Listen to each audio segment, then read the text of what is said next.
Welcome to Wall Pass Wednesday here on SDH. John here, Jarrett coming in. Tyler You don't have to Pilgrim. play that music for me, but it's very kind of you. I know, exactly. It's breaking news that Jarrett's coming in.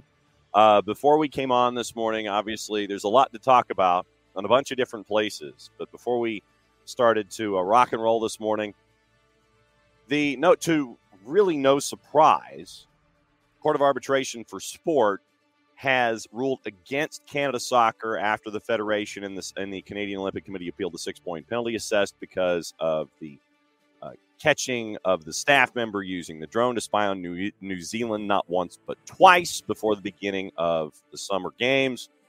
COC had their own statement. FIFA ruled over the weekend Canada Soccer would get a 6-point points deduction, fine of about $320,000. Bev Priestman, assistants Jasmine Mander and analyst Joseph Lombardi suspended for a year. So they're basically they're waiting because they're going to have nothing to do for the next year. Document posted on FIFA's website detailing the sanctions against the coaches outlines how Lombardi was caught by French police. We got into that last week. And the FIFA document also quotes an email sent by a Canada Soccer performance analyst to Bev Priestman on March 20, in which the analyst recapped their meetings with Priestman over the previous week. And for this, we go to our buddy Rick Westhead up at TSN, who once again sat on a fastball and crushed it. Quote, in the email, as discussed yesterday in terms of the spying conversation, I came off the meeting with the clarity you understood my reasons for me being unwilling to do this moving forward, the analyst wrote. Continuing, morally, my own reputation within the analysis field, potentially being unable to fulfill my role on a match day. Moving forward, I will have a discussion with Joey Lombardi and reach out to the wider tech team with regards to how we could potentially look for other solutions, but just wanted to confirm that you will not be asking me to fulfill the role of spying in the upcoming and future camps, end quote. Priestman sent an email to an external human resources consultant who works with Canada Soccer on the same day. Quote, seeking your advice and input here regarding this formal email on spying, Priestman wrote. Quote, it's something the analyst has always done, and I know there is a whole operation on the men's side with regards to it, end quote. Priestman wrote that a different Canada Soccer employee had worked recently with her staff, quote, and he was outstanding in this area. Yesterday, in a meeting when discussing Priestman in the email, I asked the analyst to propose a alternative solution. As for scouting, here's Priestman. As for scouting, it can be the difference between winning and losing, and all top 10 teams do it.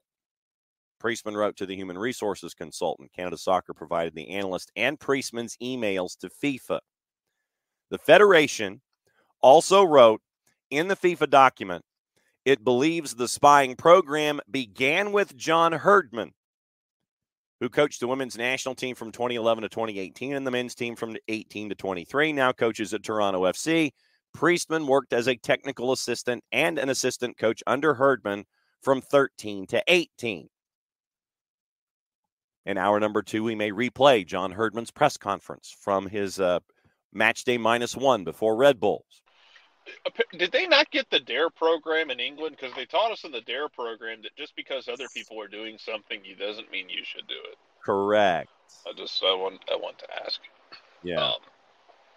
Because I asked this question when this whole thing broke, John, that, is this going to be something where we find out that a bunch of other teams are doing this, in which case we're kind of in a college football situation, in my opinion, which is pre-NIL era.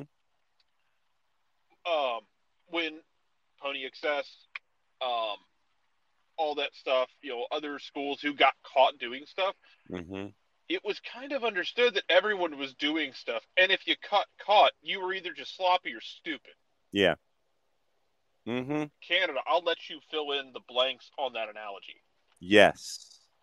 So you or your people were sloppy and or stupid. Mm-hmm. Is what it sounds like. If that's true, if it's not, a lot of countries are about to take a lot of exception to that.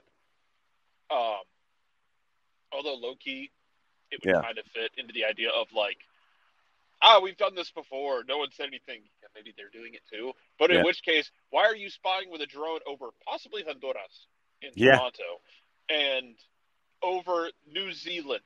That noted South Pacific powerhouse of a program that you still traditionally just kind of brush aside. Yeah. That's what you risk things on? Yeah. Not France? Not England? No. Not Germany? Not Brazil? No. Not the U.S.? No. New Zealand? Well, you did the U.S. The U.S. apparently didn't care.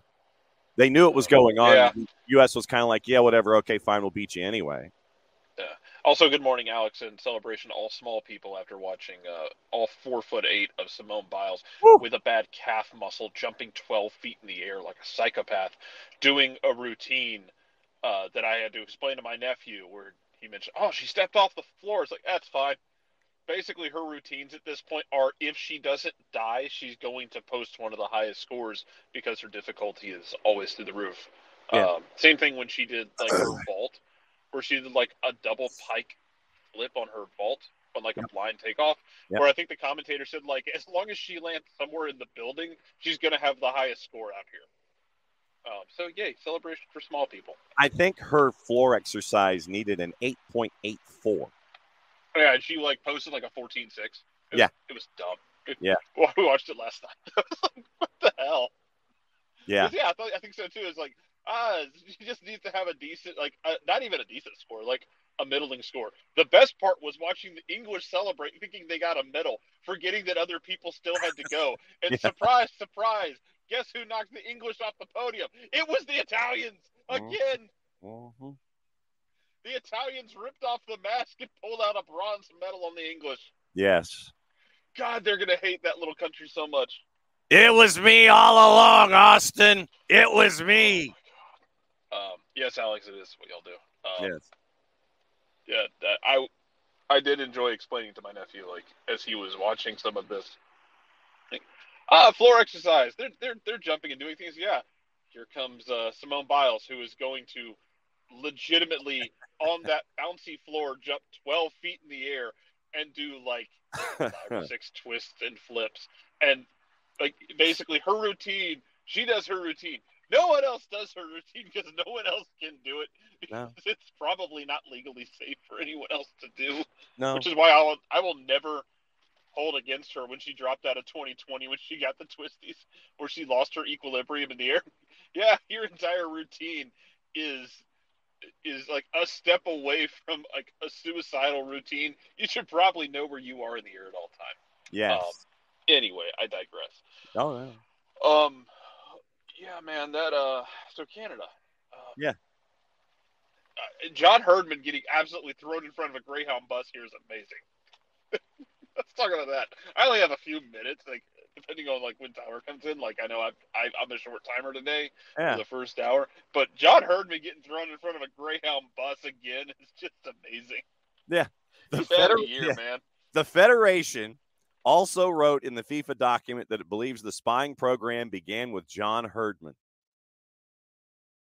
Like I said, in hour number 2, we'll replay that -1 against Red Bull, where the legendary quote from Herdman, the legendary quote from Herdman, that what was it in his time, and it was such fantastic word salad that you're seeing right through it. You're just kind of sitting there going, really? Yeah, it did not happen during World Cup or anything. I mean, I'll find it. It was, but yeah, we'll replay that stuff in hour number 2. We got a lot of things to discuss. Yeah, he qualified the absolute hell out of it. Oh yeah, which in and of itself raised questions. Yeah, didn't mention CONCACAF. Didn't mention any of that stuff. Yeah. But yeah, so yeah, Rick Westhead continues to crush it, and you don't want his name on a byline, people. At least not if it's about you. Yes. Again, this is kind of like Twitter. Every day there's a main character on Twitter, and the name of the game is to not be it. Not be it. Don't be the main character on Twitter. No, Tyler, that is the idea. Tyler knows this to be a fact as well. Never be the main character on Twitter. Nope. That is the one place you just don't want to be on the main screen on, for sure. You just want to live in the background, buddy. Mm-hmm. Yeah. Canada, I don't. Yeah, because like if this is the case, John, it sounds to me like Priestman, like the framing of this to me suggests that Priestman rolled in there and was like, y'all have this semi-intricate. Well, but Priestman was a disciple of Herdman's anyway. Yeah, so like you got this thing already in place. I'm not going to tear it down. I'm not necessarily going to make it better. I'm just going to kind of keep rolling with it. Yeah. The machine's in place. You've got a payroll to meet. It's amazing how long it's just continued to go. Like I just it's the whole thing is just a saga that it's like watching a train wreck in slow motion over and over again. Mm-hmm. Mm-hmm. And when Herdman, the beauty of it once again, when Herdman denied using it, basically then 17 players watched the video of Honduras in 2021. A source in the room talked to Westhead. Herdman said what he said, and then a source talks to Westhead. You don't want to be the main character on Twitter. To be more blunt about it, the question is legitimately, in my time as head coach at Olympic Games or World Cups, we've never been involved in any of those activities. Sources in the room heard that quote and were like, bruh. and went to Westhead, and Westhead was like, a source told me this, 17 players were in a room against Honduras. But Herdman's like, at no time, source was like, bruh. That's where we are with this. And he never said anything about World Cup qualifiers, John. No, he never did. Or CONCACAF. He never said anything. Gymnastics. Oh, absolutely. No, I mean this was rhythmic gymnastics, soundbite press conferencey stuff from Herdman back last Friday before Red Bulls.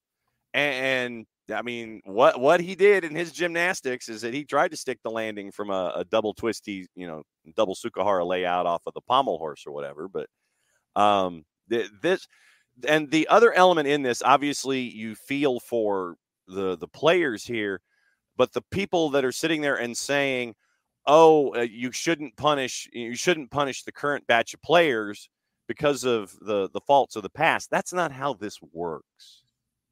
Under any circumstance, Tyler, this is not how this works, sadly. No, I mean, and that's the thing. It's an unfortunate situation. Like, you have to do something. It's not like you can go back in time and punish everybody back then at that moment, as much as we like to wish that we could at times. But no, I mean, you've got to handle it now. You've got to do it now. And it just so happens that, the players and everybody that's involved there now are in an unfortunate situation that wasn't caused by them. Mm-mm. And you kind of just have to take it on the chin and move forward and try to regain some kind of honor amongst everybody. Yeah. So, Jarrett, what do you think the odds are today that Colombia just does a kickabout and tries to not make sure that Canada qualifies? See, that's where it gets interesting there is because everything's kind of still up in the air. It would behoove Colombia to win this game. I do want to point out that Canada is still very much alive here. They're sitting on 0 points. Mm-hmm.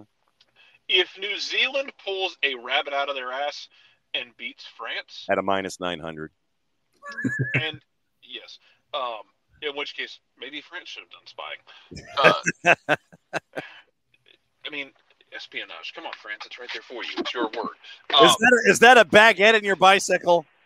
That's actually a long scope lens. There you go. But if that happens and France wins, and I think if the goal difference is enough, like France could legitimately win the group outright.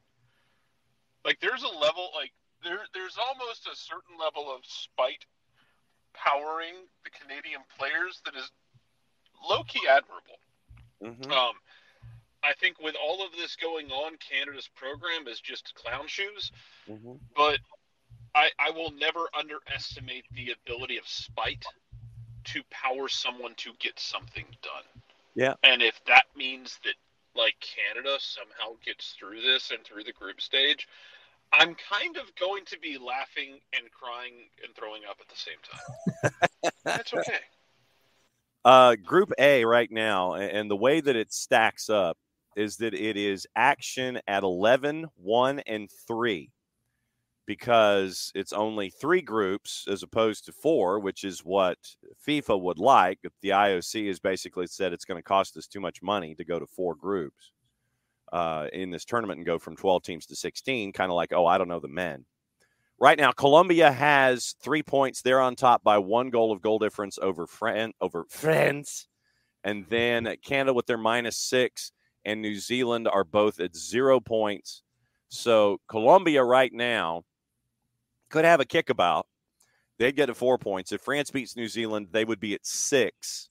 So that's what you're staring at. You got 2 teams at 3 points. Canada and New Zealand have no points. But the matchups today are at 11, 1, and 3. Group A's matchups are at 3 o'clock. So as you are preparing for, if you are here in the Atlanta area, your ingress to Mercedes-Benz Stadium to take a peek at Chelsea and Club America, you can keep an eye on what's going on in Group A with a bit of a charged phone and a side interest. So you got stuff going on here. Brazil and Spain and Japan and Nigeria are at 11 o'clock. On Telemundo and Peacock, Brazil and Spain. Spain is a plus 130. Japan and Nigeria, Japan's minus 215 at 11 o'clock on Universo and Peacock. Australia and the U.S. The U.S. is at a minus 180 in Marseille, and that is on USA, Peacock, and Universo. Zambia and Germany. Germany's a minus 700 against Zambia. Take the over, probably, maybe, perhaps. Just thinking. And then you have Colombia, Canada. Canada's a minus 150. John, I don't know if you can hear me, but I'm froze, or you're froze. There we go. And great. Yeah.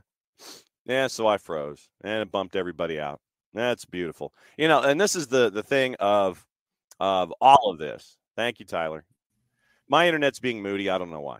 Making sure it wasn't me. No, I always fear that, like, no, gonna freeze in the worst possible, and I'm gonna be like, no, it's me. No, you always try to sit there and you come up with the still in television where you're going to lose your signal and you get that frozen piece of video. If it's a headshot from the last video that's frozen inside the time-based corrector, you're like, you don't want it to be like, one of those. Yeah.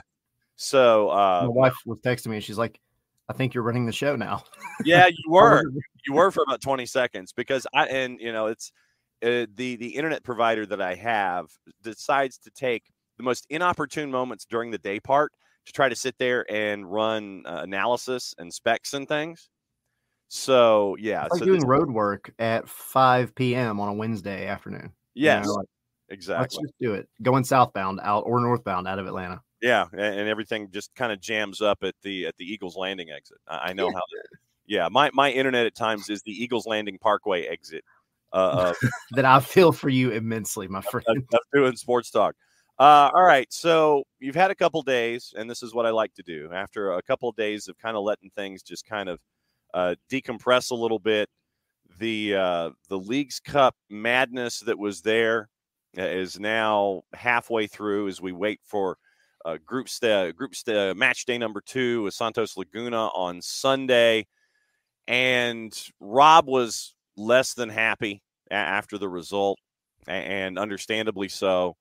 And we had the discussions earlier in the week about penalties and things like that. But now that you've had a couple days to kind of decompress and look back at what we saw against in match week number 1 in this group stage, what sticks in your head? Atlanta played pretty decently, minus the really bad mistakes that really, really cost them.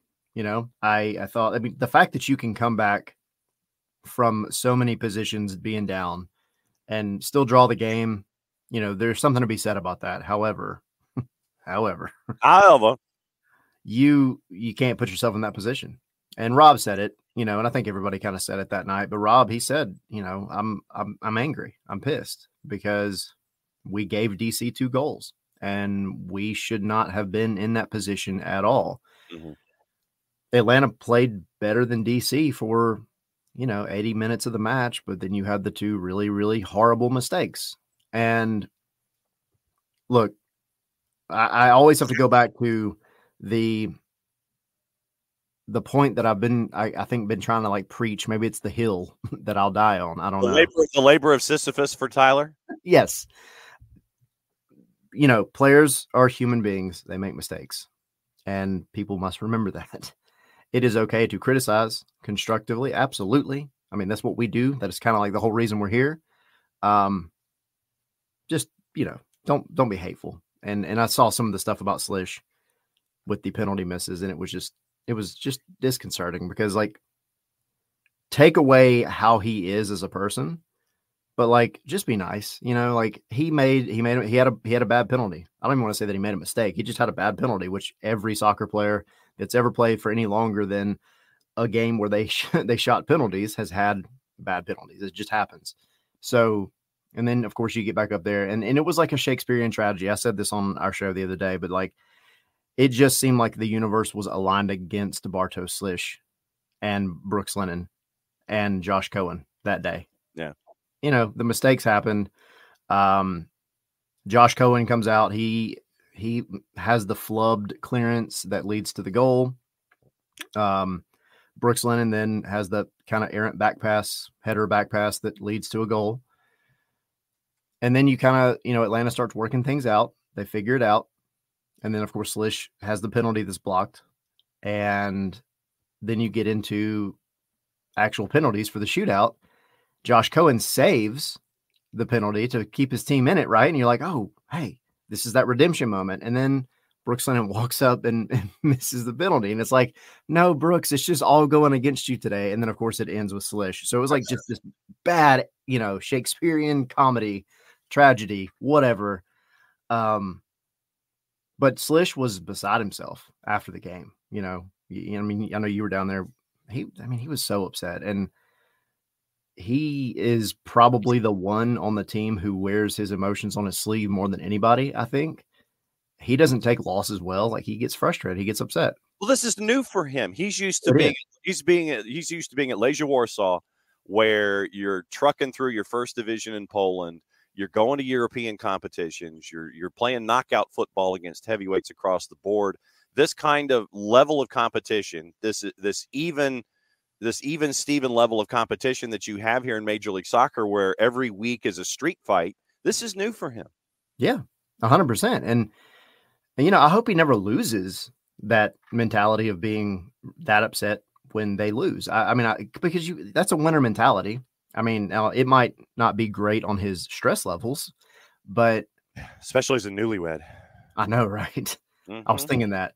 But he came out and I genuinely thought he was gone. Yeah. I thought he was like out of the building already. And then he comes out and of course, got to ask a couple of questions. He was beside himself. It took him a minute to answer the first question. Yeah. And I only say all that and describe it because I think people kind of, not anybody here or just people in general, but like there are a handful of people that I just feel like need to realize that these people are human. These players are human. He felt the entire weight of the team on his back that day. And, kudos to Dax McCarty for talking about how the team went in and lifted him up. And they said, look, we're going to go beat Santos Laguna. This will be a thing in the past. It'll be a memory. Not a big deal. Like, it happens. And penalties, like he said, penalties are a crapshoot. Mm-hmm. That's what it is. So, it sucks, but you still got a point out of it. Thankfully, League Cup is made in a way where you can basically win a game and make it through. Yeah. So now they just got to go do it against Santos Laguna, who is not very good. Not very good at all. And they, for those that do not follow Liga MX on a daily basis, Last year in the Clausura, they finished 15th out of 18, and I think they only won 4 matches in the Clausura. This season in the Apertura, before the Liga MX break going into Leagues Cup, they are 16th, I believe, out of 18, and have yet to win in their first 4. So everything is aligned here involving Santos Laguna. And short rest. Yeah. Because Santos right now is the one team in group that has not played. And so that's you've got that going with it here. And so Santos has to make up that match. And it's tonight on the free side of Apple TV. So Atlanta United and anybody that wants to wander into the building on Sunday afternoon is going to get a bit of a scouting report on Santos Laguna, unless you want to send a drone to Philly and see what's going on. Because this is, we talk about tournaments and how weird things get. How weird is it, even though it's, I feel like match game. Leagues Cup is so weird. How weird is it? Your stadium is so bad when it comes to the turf surface. Excellent plug, sir. He's always got his mug ready. That you're not allowed to have a home game. Your home game got moved up the belt line, through the belt line, past Baltimore, and over to Philly because your stadium sucks that bad with your surface, which has been horrendous. We've seen that surface be horrendous in MLS Cup play. Atlanta United, DC United, last time they were at Audi Field, it looked like a driving range at like Saturday afternoon at 6:30, where they took all the mats away and all you got to do was practice your chipping, and everybody out there from golf camp showed up at 10 o'clock in the morning and they're chunking everything. Yep. Literally, that's what Audi Field looked like when Atlanta United played there. Mm-hmm. And so Leagues Cup is like, no, bro, it ain't happening there. You're going to Philly. So you get a home date taken away from you. And I imagine DC United's got to pay for that out of their own pocket for everybody to move to Philly to play in Chester.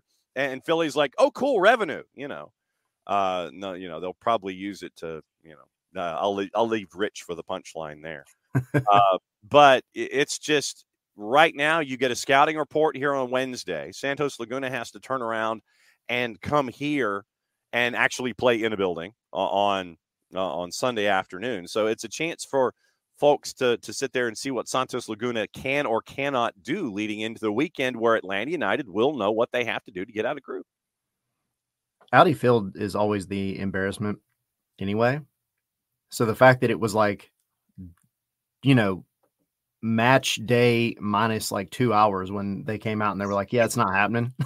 Like the first salvo in Leagues Cup drama. Yes. I'm here for it. Whatever. Like, I'll take any advantage Atlanta can get, but it is embarrassing. It really is. So, but no, Santos Laguna, if I'm not mistaken, hasn't even, like you said, I mean, they've been bad, objectively bad. Like, they haven't won games. Mm-hmm. They haven't won. I don't think they've won a game since March, if I'm not mistaken. And then I think they've only scored 1 goal in those 4 games that you were talking about. Yeah, here in the Apertura. Yeah, I think you're right. Yeah. They've only scored once.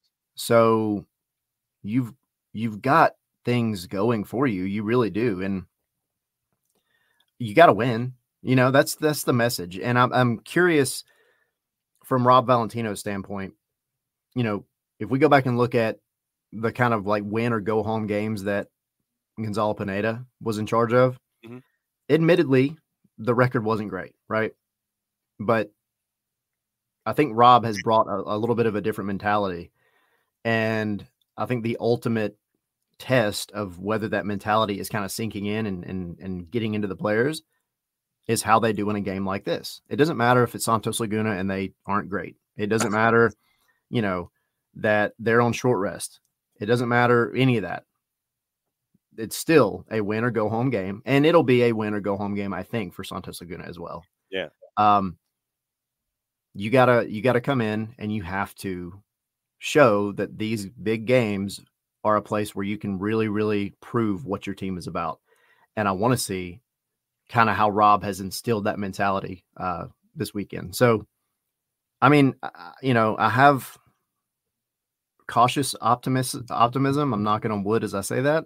Mm-hmm. But it's, you know, it's an opportunity to you ended MLS play in a pretty decent place in terms of like where you were objectively. You know, you are right there at the edge of the playoff line. You got to that kind of halfway break with, you know, your head above water, even if it's just your nose above water, but you got there. Then you had this quote unquote break where you can still kind of, you know, get the team more cohesive. You can bring in, you know, guys like Alexei Miranchuk, which is great. On the break. We were on the break. Yes. And then, yeah, you know, you're kind of trending. I know this is kind of counterproductive to say after the DC game, but you're actually trending somewhat upward. Mm-hmm. You should have won that game. Yeah. Now you prove that you can win in a win or go home game. And I think it builds the morale a little bit, and you give yourself some extra time for Miranchuk to actually get in and be involved with the team in actual games, not just at the training ground. Yeah. And since you're reading my notes and leading into the next topic, yesterday, it was the official announcement of Alexei Miranchuk coming by from Atalanta. Because when the show started yesterday, we had received on the social medias the 5 stripes don't stop. Yep. And when that happens, you know something's going to happen probably around 9:55 or 11:15, just right after the show is over. And of course. But sure enough, 9:55, Alexei Miranchuk is now officially official. And the opportunity that we had yesterday afternoon with Carlos Bocanegra, where he was describing the process and consulting with the National Hockey League. And that was something that we had thought about yesterday morning, that when you are trying to figure out how to navigate the idea of a Russian citizen coming to work here in the States, first folks that a lot of our folks in the Twitch pitch thought of was dealing with the National Hockey League. Yeah. And then Carlos dropped that reference in the press conference. And so now it's up to billable hours and the government, GUB''MENT, as to when Alexei Miranchuk gets to wander over and integrate. And I had mentioned this yesterday, that I was thinking that if that the LAG match in Los Angeles was going to be my marker. I was thinking that maybe have him there, but once again, we're at the mercy of everybody in Washington, D.C., but I'd given it enough space of, say, 3.5 weeks that hopefully something could be done, and that you weren't just being reactive. And it's like, oh, we'll sign him. Now we'll go to the government. Now you've been working this process, and it's like, okay, we got something coming, so that you're kind of shortening your distance a little bit. Yeah, they've had this process in the works, right? Like it's not something that like you have to wait till it's announced to the public for you to start the visa and the work permit. This is new for us. We've signed somebody. Oh, let's go talk to the guy. Now let's go to the office and see what's up. No, that's thankfully that's not how it works. So we're going to the Cook County Assessor's office and we're watching Steven Spielberg eat a sandwich. No. Or, Zootopia in the DMV, and you're going to sit there and wait for the sloth to slowly sign something, and that's probably what it's going to feel like for fans over the next 3 weeks. But yeah. I like to think, this is the very optimistic part of myself, I like to think that because he is not coming directly from Russia, he has had like a buffer in Italy for years. Yeah, that may speed up the process a little bit. You're dealing with the EU instead of something else. Exactly. And when you have to go do the background and everything else, you have 4 years of history of him in a EU country, right? In a country that is not Russia, that they can look at and say, well, the kid just loves playing football, and that's what he does. And he just happens to be from Russia, like whatever. That's the man's job. Yeah, like he's doing what he wants to do. So yeah, I'm hoping it's quick, but I think the LA Galaxy game is probably the most realistic, maybe litmus test. It could happen sooner, or it could be like Jamal Tiari last year, and it could be way longer.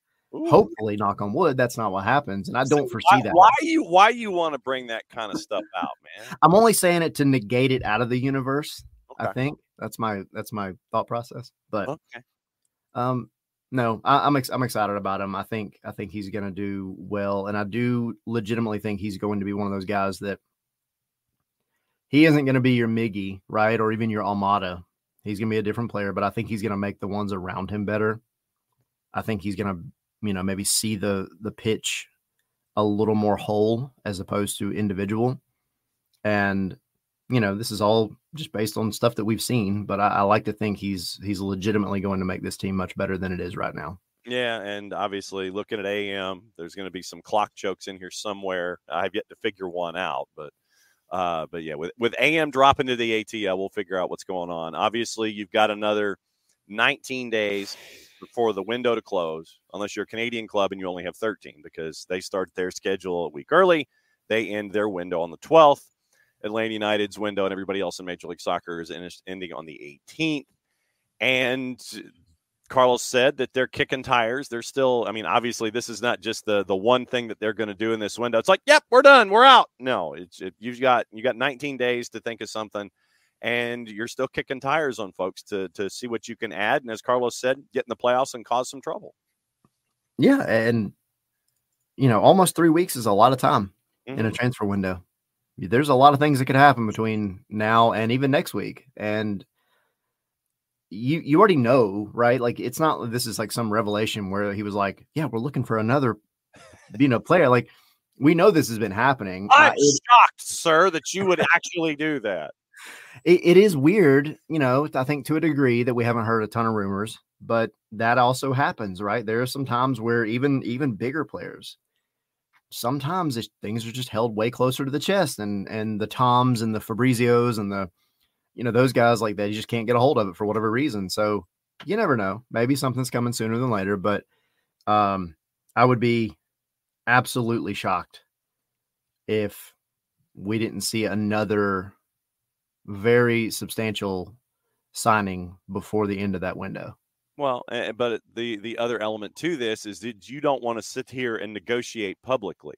Yeah, I'm interested in dude X. Especially when everybody knows you have $50 million sitting in the bank. Yeah, everybody's like, ooh. Yeah. And, it's not like you're hanging on to it like Montgomery Burns and going, oh, yes, excellent. Oh, look at Cartman. Look at all my money. It's not something like that where you're trying to figure out the future and what the next space on the interstate's going to be like and how you can attack things. So I'm always intrigued by transfer windows. I'm always interested in seeing what's going on. Columbus, speaking of transfer windows, you wonder, Columbus is like, okay, yeah, we're interested in this dude and this dude. They kind of sneaky get AZ Jackson out of St. Louis for $650,000 in Garber Bugs. And then they swap Will Sands and money for DeJuan Jones and money and Garber Bugs. So DeJuan Jones gets out of New England, and obviously that means it's probably more minutes for Peyton Miller. Yep. But you're going, oh, wow. You just want to sit there at the end of the day and go, man, Columbus, well done that you got that kind of a move out of both St. Louis and New England. It's almost like literally it's like you're focusing on distraction. It's like, you see this over here, you don't want to focus on this, and by the time it's like, what's in this hand? I don't know. And it's like, that sounds like a fantastic trade. I will go ahead and submit it. It's almost like you're kind of just focusing on, if you're Columbus, let's distract them and tell them this is a good deal.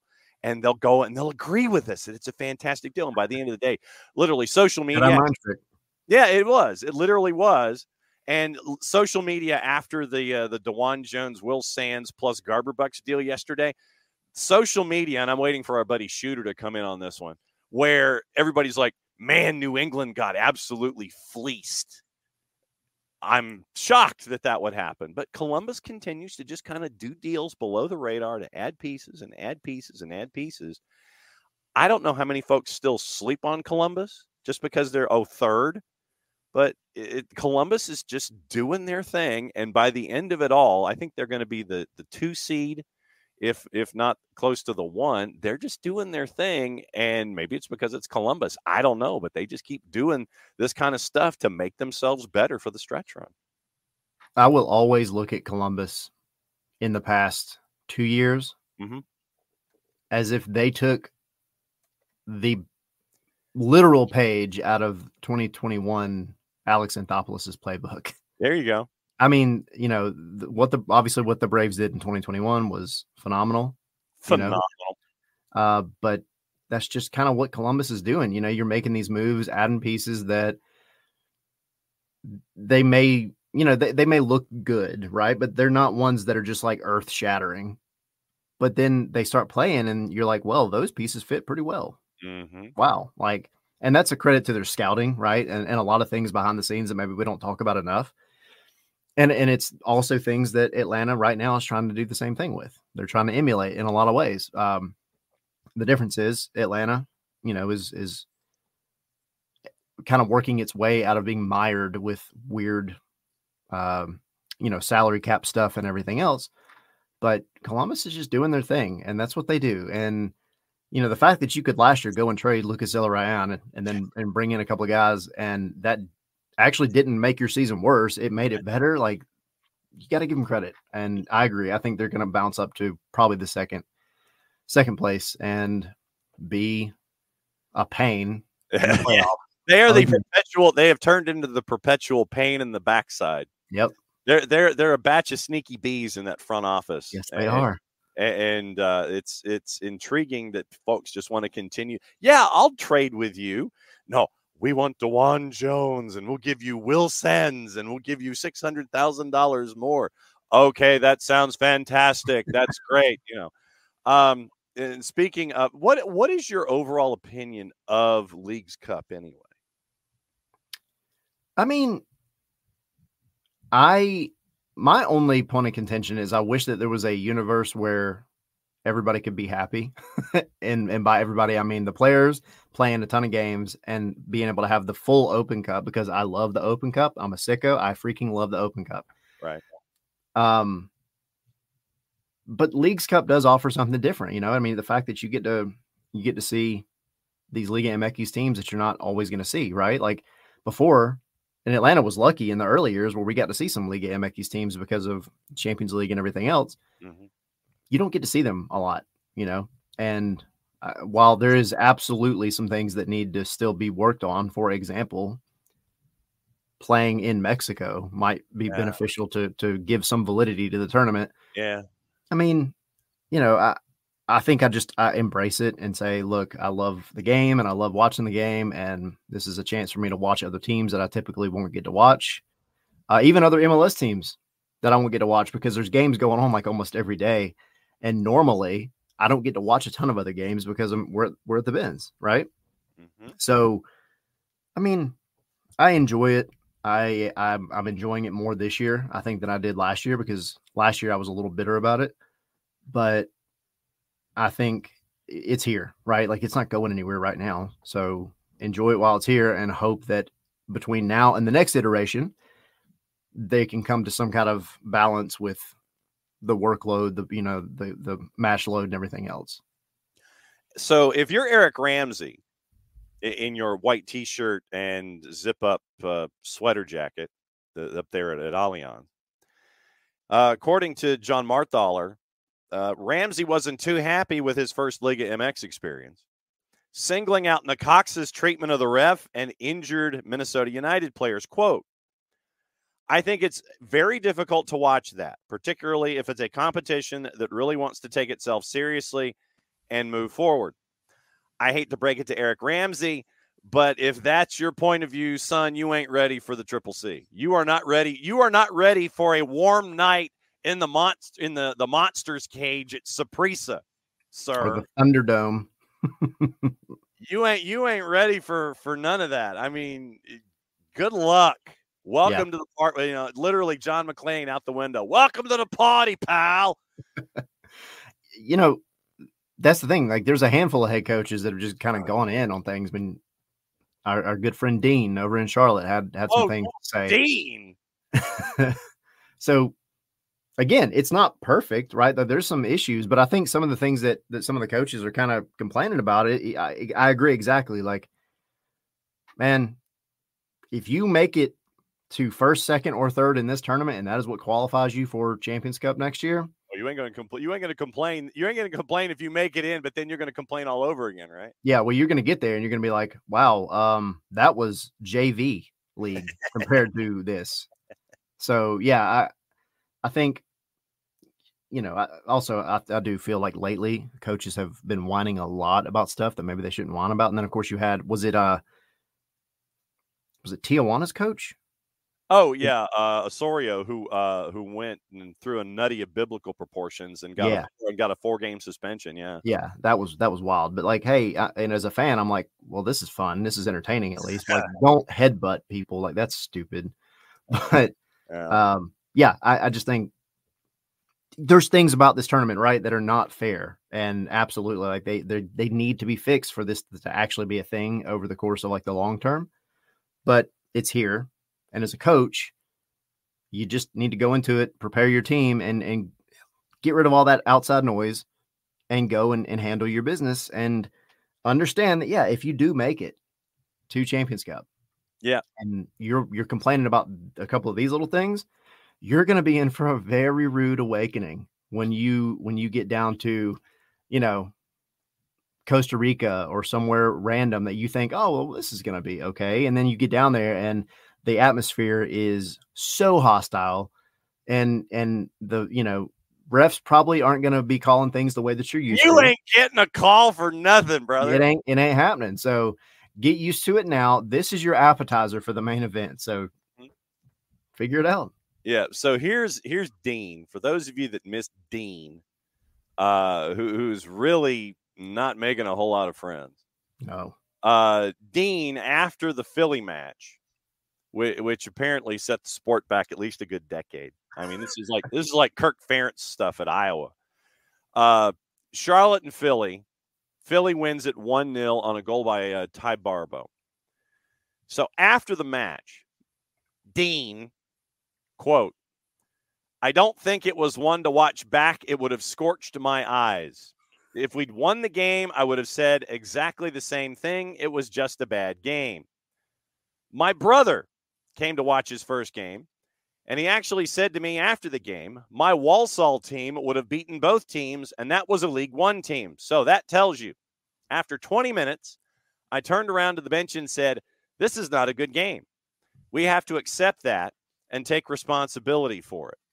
So Dean criticized the pitch in Philly. So if Dean is criticizing the pitch in Philly, and DC United Stadium, Audi Field, is so bad that the match that is supposed to be tonight in DC against Santos Laguna is moved to said stadium in Chester, Pennsylvania, where Dean had issues with the pitch, you've got to wonder how bad Audi Field was if you're moving it to Chester and Dean had issues with that pitch. Criticized the state of the pitch, although cameras at the game didn't show many issues with it. Smith said it directly impacted the play between the two teams. Quote, "A pass that was completed was a collector's item on that pitch." Have you seen Philly play? "The amount of passes that went out of play from our team and their team was incredible, really. I was on the pitch before the game, and I said, what's happened here? We played there 4 or 5 weeks before, and it just looked different. It felt different, and you could see it scarring very quickly. I don't know what it was, but it was just one of those games that it didn't happen for both teams." So Dean, as he was referencing the lower tiers of English football, brother was in attendance, compared it to a League One side. It was his first managerial gig. Walsall was in the 3rd tier for each of his seasons, and though now Walsall is in League 2, they finished 11th in the 4th tier. So League 1, 3rd tier. So think of it as, AA, minor league baseball, if you want to come up with that kind of a comparison. So, Dean coached in AA, and so that's what he was looking at. He was not happy. He says, it would have scorched my eyes if I'd watched it back. So that's gouge his eyeballs out. That's what Dean thought about the matchup in and of itself. But that's what tournament soccer is. You navigate the day, you get through it, you go to the next. Ish ain't hard, bruh. Yeah, I mean, I'm complaining about the pitch. I get so sick and tired of it. And did you win? No. Whose problem is that? Yours. Right. Like, And I understand, and I don't know what Audi Field looks like, but it must be pretty freaking bad, like you said. And if there's like divots and chunks of the grass missing like all over the pitch, okay, that's one thing. But if the ball is just taking like an occasional weird bounce, like miss me with that, man. Like you're a professional soccer player, professional soccer coach. You need to figure it out. That's the last thing you need to be complaining about. And I respect Dean. I really do, because I think he really is a phenomenal coach. But I get so irritated when that's the thing that gets talked about. And you want to speak of a pitch, right? Like and you asked me, like, what have I thought about Leagues Cup so far? I didn't give you any examples of like games. I just told you my overall thing. But so there's been some fun ones, like San Jose, Chivas. That was fun to watch, right? Like Atlas and Houston, even though it was low scoring game, that was back and forth. It was fun to watch. You know what wasn't fun? New York City FC and Querétaro. That was. Oh, that was. I didn't get I can't get my life back. I really can't. I'm glad I had other things that I was doing as I had the match on the big screen here in the office. Yep. I was actually multitasking and getting things accomplished. It was strange. Well, I'm so glad that you were able to get other things done while that match was going on. It was like I'm watching this match and can't turn away. It was so bad. And look, I'm not going to beat the dead horse about Yankee Stadium. I'm not. Why not? Why are you restraining your cudgel? It's so irritating, but it wasn't even so much the pitch. I mean, it was, because it's always a factor on a baseball field. The U12 futsal pitch, yeah. But that game was an affront to soccer. Like, it was so bad. It offended me as a soccer fan. Watching that game was absolutely miserable. Absolutely miserable. It was like watching two U12 teams kick the ball around and hope somebody can have a halfway decent touch. And we're offending U12 teams with this assessment. I know, right? I know my son's probably out there like, hey, it's not right. Bruh. I could do better. It was just bad. It was just bad. And it's embarrassing, you know. And I will always say that about Yankee Stadium. You're on Apple TV. You can watch anywhere in the world. Some random person's like, hey, let's go watch New York City FC. They're like the little brother of Manchester City. And then they turn that on and they see short, like second base. Like, and like, what are we doing? Presented to you by Bally's Pinball Machine. Yeah. So there's my soapbox. That was the worst soccer game I might have ever seen. I was so irritated when I got done watching that match. Until the next match that you watch from Yankee Stadium or Citi Field. Yeah. Time to cut the promo, sir. What else is going on with Scarves N Spikes? Sorry, N Spikes, and getting the gear and what you're up to. So we've kind of divided and conquered today. I will be with Henry up at the Chelsea Club America game. Right on. With y'all. So we'll be there, and then Sydney and Tommy will be doing the regular show tonight as well, and they're going to have Jillian Sakovits on with them. Wow. Chatting Atlanta and Leagues Cup, having probably some of the same conversations that we're having now. But it'll be a good time. I think out of everybody related to Atlanta that we've had on the show, Jillian is far overdue because she's never been on before. No. Absolutely, and it's always fun, and then hopefully Jillian can discuss the joys of motherhood, which is what has been going on since the last time she was on the show. So for those that wish to follow along on all of your social medias, how do they do it? It is Twitter, Scarves, like you said, the letter N Spikes, Scarves N Spikes, and then Scarves and Spikes, and then myself, as John is doing the finger point, ATL Pilgrim on pretty much everything.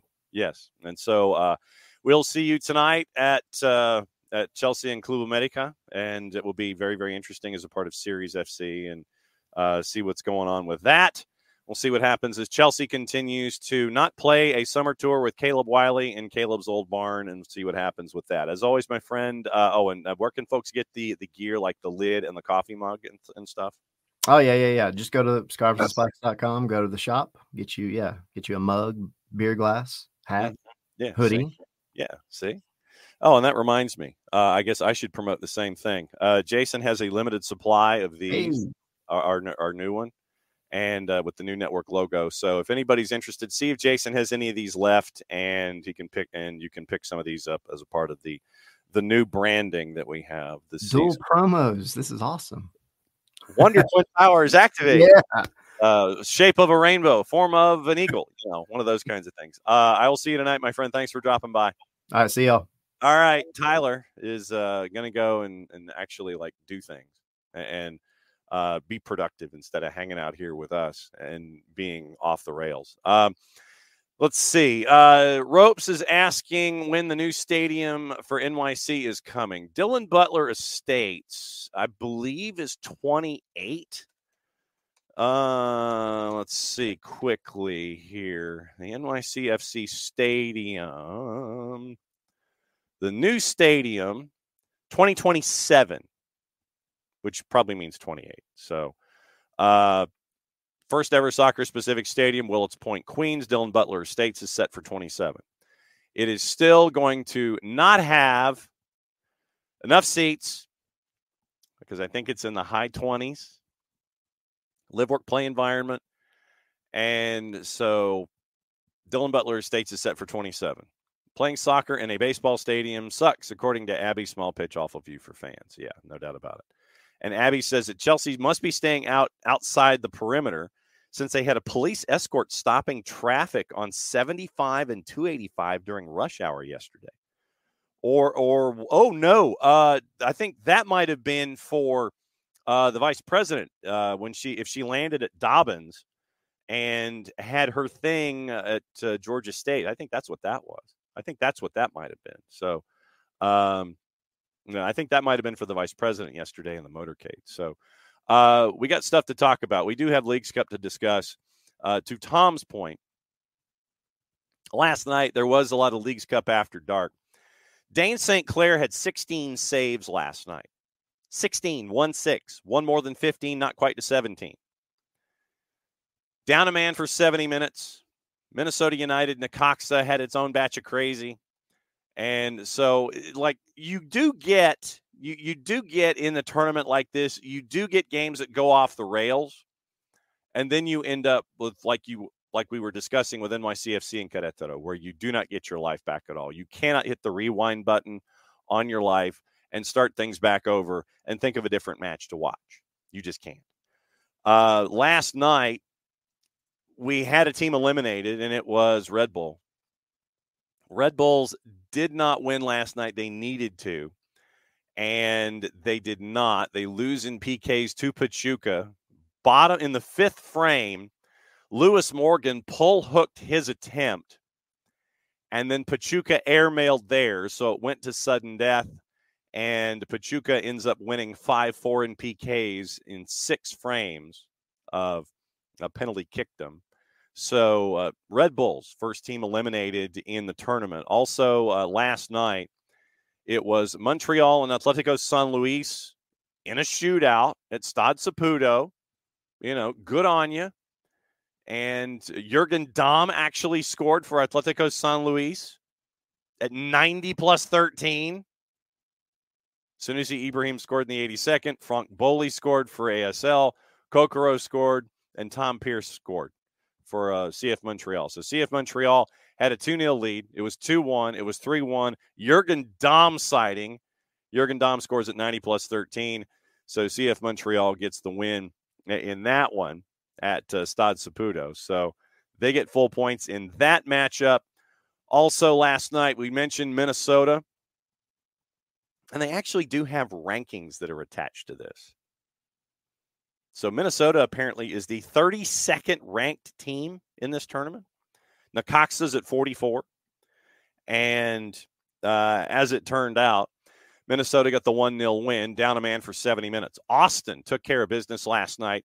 Ranked number 37, according to leaguescup.com. And it was a 2-0 win. A 2-0 win for Austin FC last night. 2-0 win.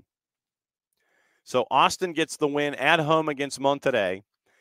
LAFC was down 2-0 to Vancouver Whitecaps at BMO Stadium. Come back to tie it 2-2. They go to PKs, and Vancouver wins 4-2 in PKs to get the win. Tonight, we'll go over juice boxes after we mention matchups. Dean has Cruz Azul So if you are remotely interested in perhaps possibly maybe seeing Gigi, you can drive 4 hours up to Charlotte and see them take on Dean at 8 o'clock tonight on Season Pass. Santos Laguna, ranked number 30 in this tournament, takes on DC United. I imagine that's what these parentheses are for. So Santos Laguna on the free side of Apple TV at Subaru Park taking on DC United at 8 o'clock. Toyota Stadium, FC Dallas taking on FC Juarez. That's on Season Pass at 9. Nashville's hosting the Kraken, Mazatlan at Geodis tonight at 9 o'clock. That's on Season Pass. On the free side of Apple TV and Unimas, Tigres hosting Puebla at Hell in a Shell. And to Tyler's point, once again, another season where Liga MX teams do not have home games. I can imagine I know the answers why, having to do with television production, crews, staffing, getting all of the matches on television. That, to me, is probably looking at it strictly from a TV production standpoint. What's the easiest thing to do? So all of these matches can be ready to go. You put them in MLS-specific venues. You don't have to worry about it. You can have the production costs laid out. You know what you're dealing with there. So free side of Apple TV and Unimas tonight, it's Tigres and Puebla. That's at 9:30. 10:30, it's Cali Classico at PayPal, San Jose, and LA Galaxy. So that is what you're staring at tonight in Leagues Cup. And let me get into the juice boxes of Leagues Cup. There are a couple of, there's news of the morning to get into on a couple of different fronts. And we also need to get into the Jill Ellis situation. And we'll get into that because, once again, it's something that we need to know. And we'll build our way through it because there's a lot to digest. But Jill Ellis is back in the news in San Diego, and it has to do with billable hours. So we'll get into that coming up as well. All right, so juice boxes for Leagues Cup. And Leagues Cup doesn't have any juice boxes? Are you serious? How is that even possible? How is that possible that Leagues Cup doesn't have anything resembling? Wow. I'm stunned. Hang on. Oh, here we go. Sorry, wrong category.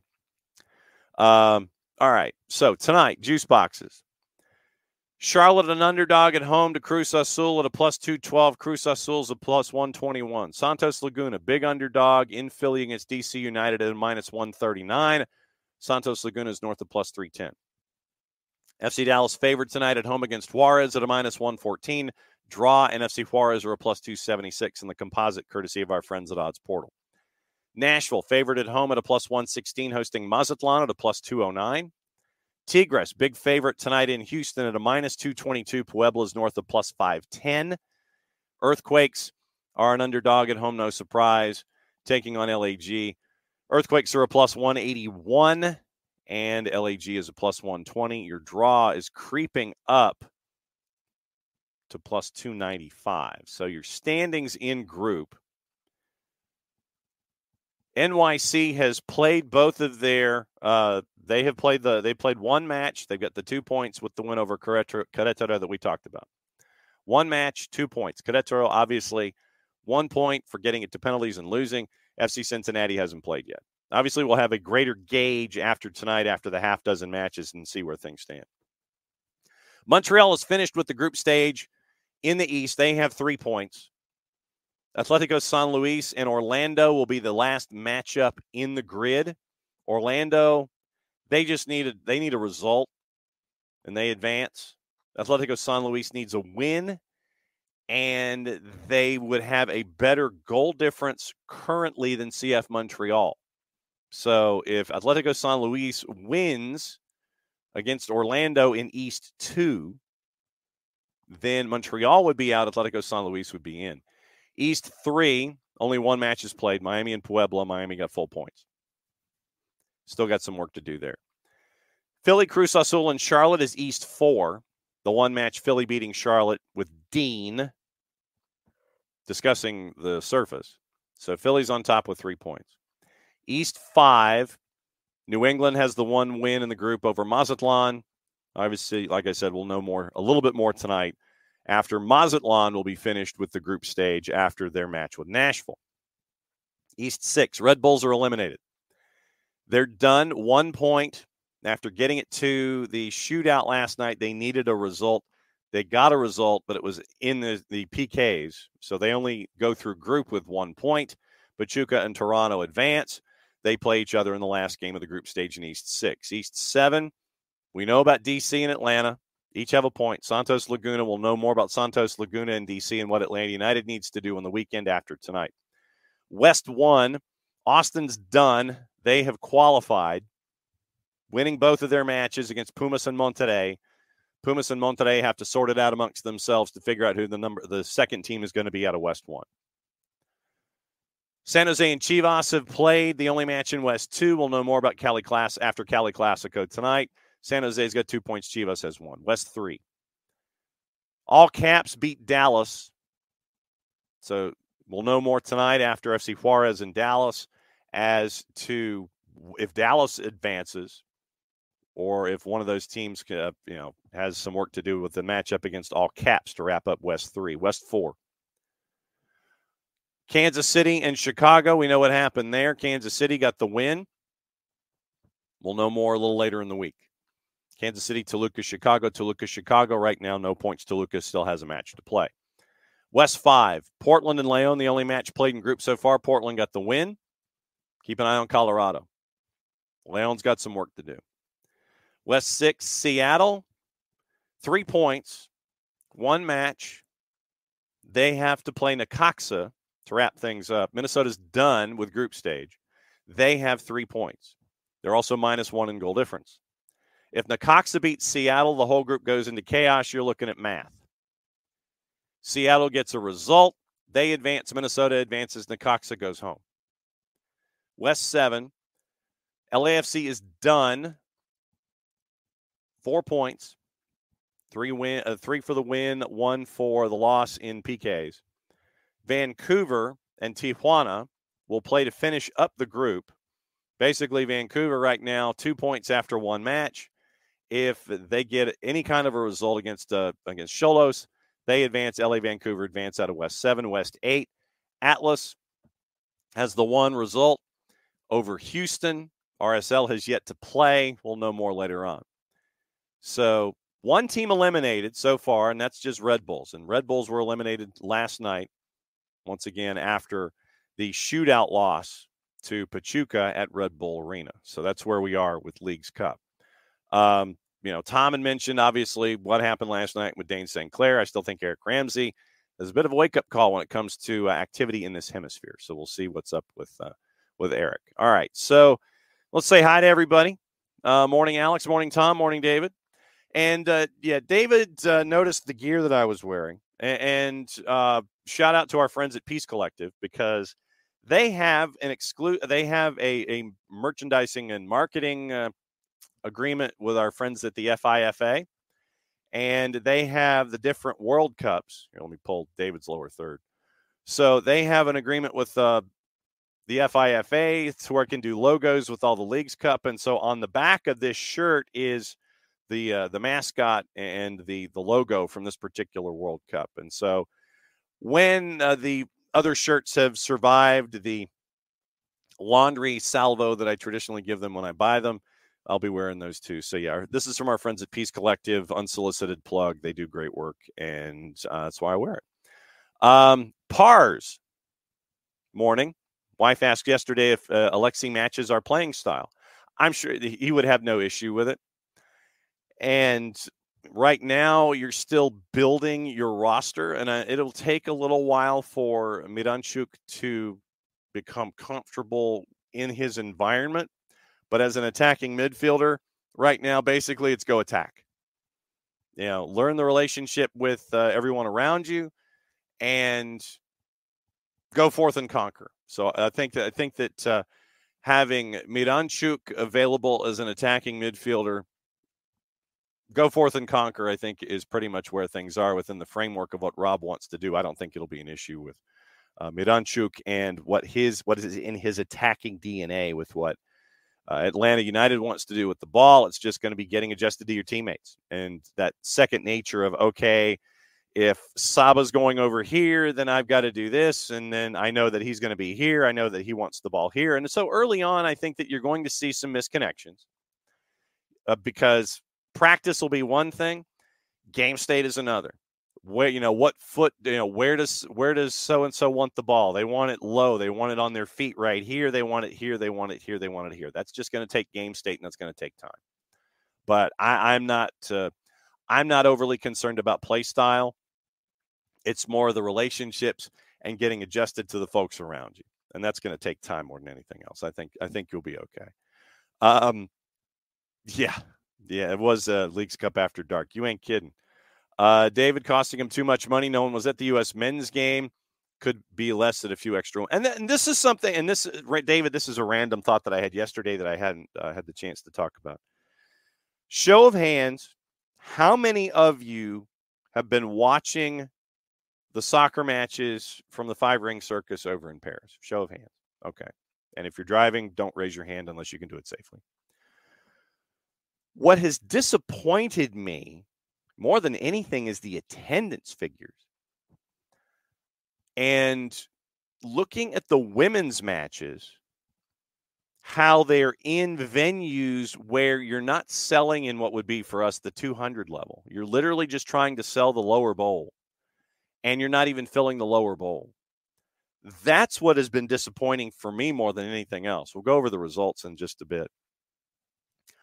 But looking at the women's tournament and only seeing end zones that are not full, seeing stadia that you're only selling the 100 levels in for the men and the women, that to me has been disappointing to all of this for me. So I didn't know if that was something that you guys had noticed too. I just noticed that there aren't a lot of folks watching soccer over at the venues in France. So it was disappointing to see those numbers. All right. So Abby came in before she had to go to the airport. And so, out yesterday longer than Isageddon. Wow.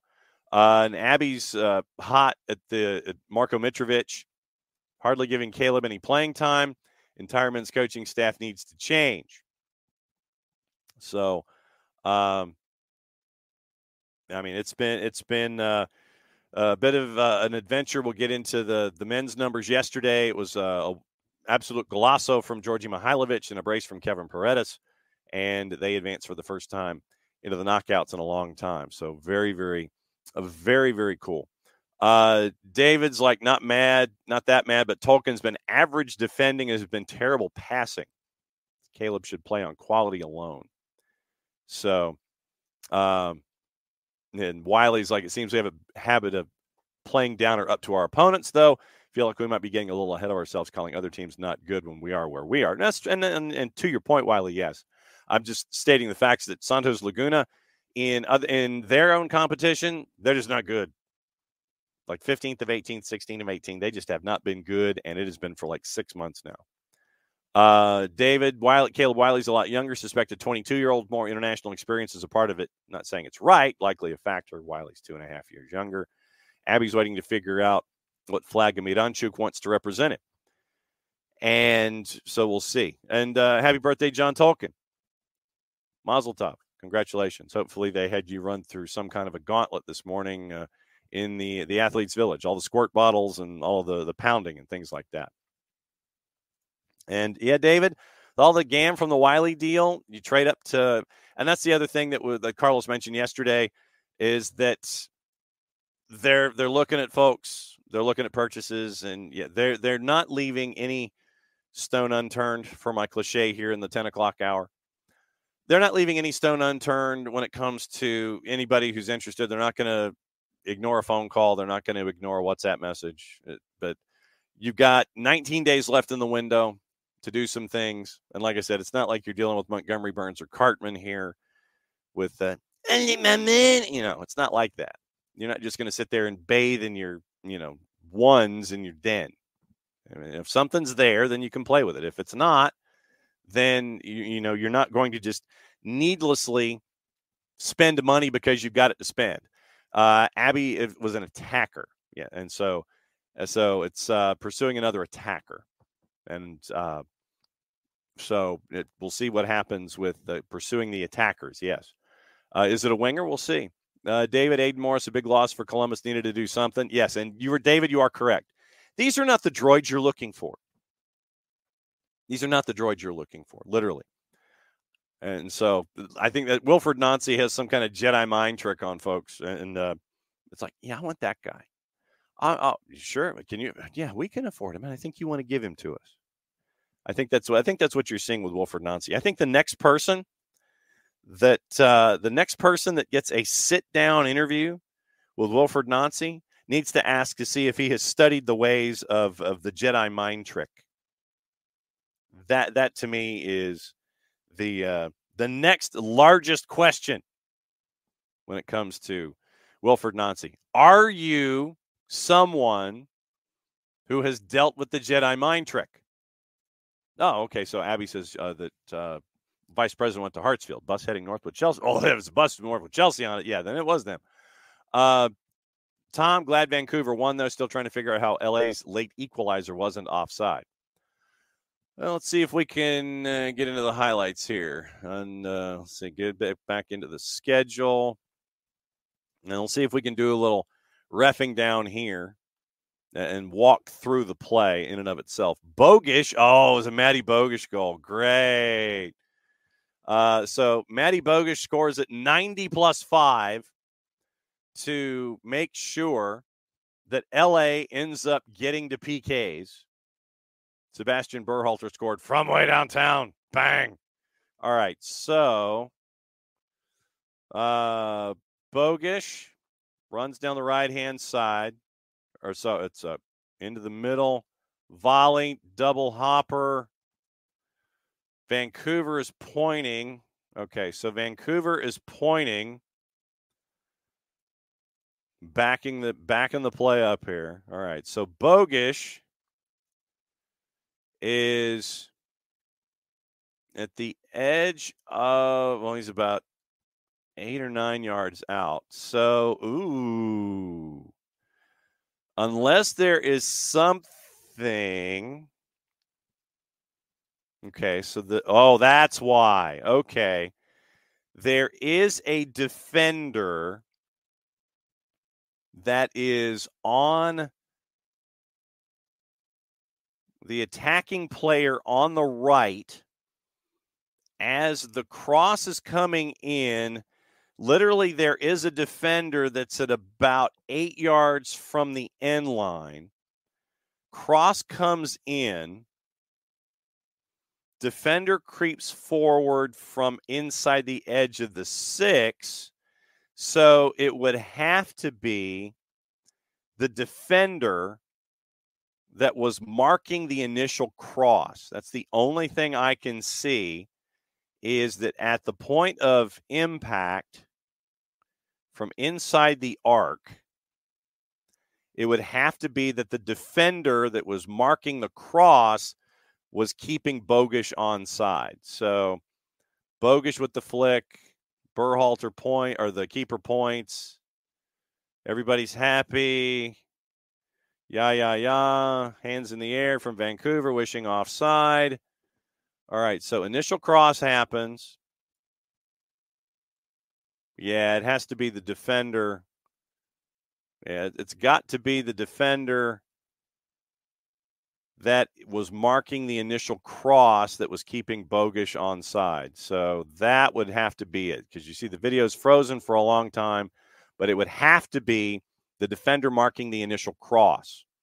That's why I had to slow it down and sit here and stare at it. But yeah, the defender marking the initial cross looks like he would have to be the one that would keep everything onside. Abby, guess they stayed either at the Battery or the Waverly at the Galleria. Will, and listening to Boca, knowing they asked the NHL about handling bringing the Russians was the biggest. It went to the NHL, makes too much sense.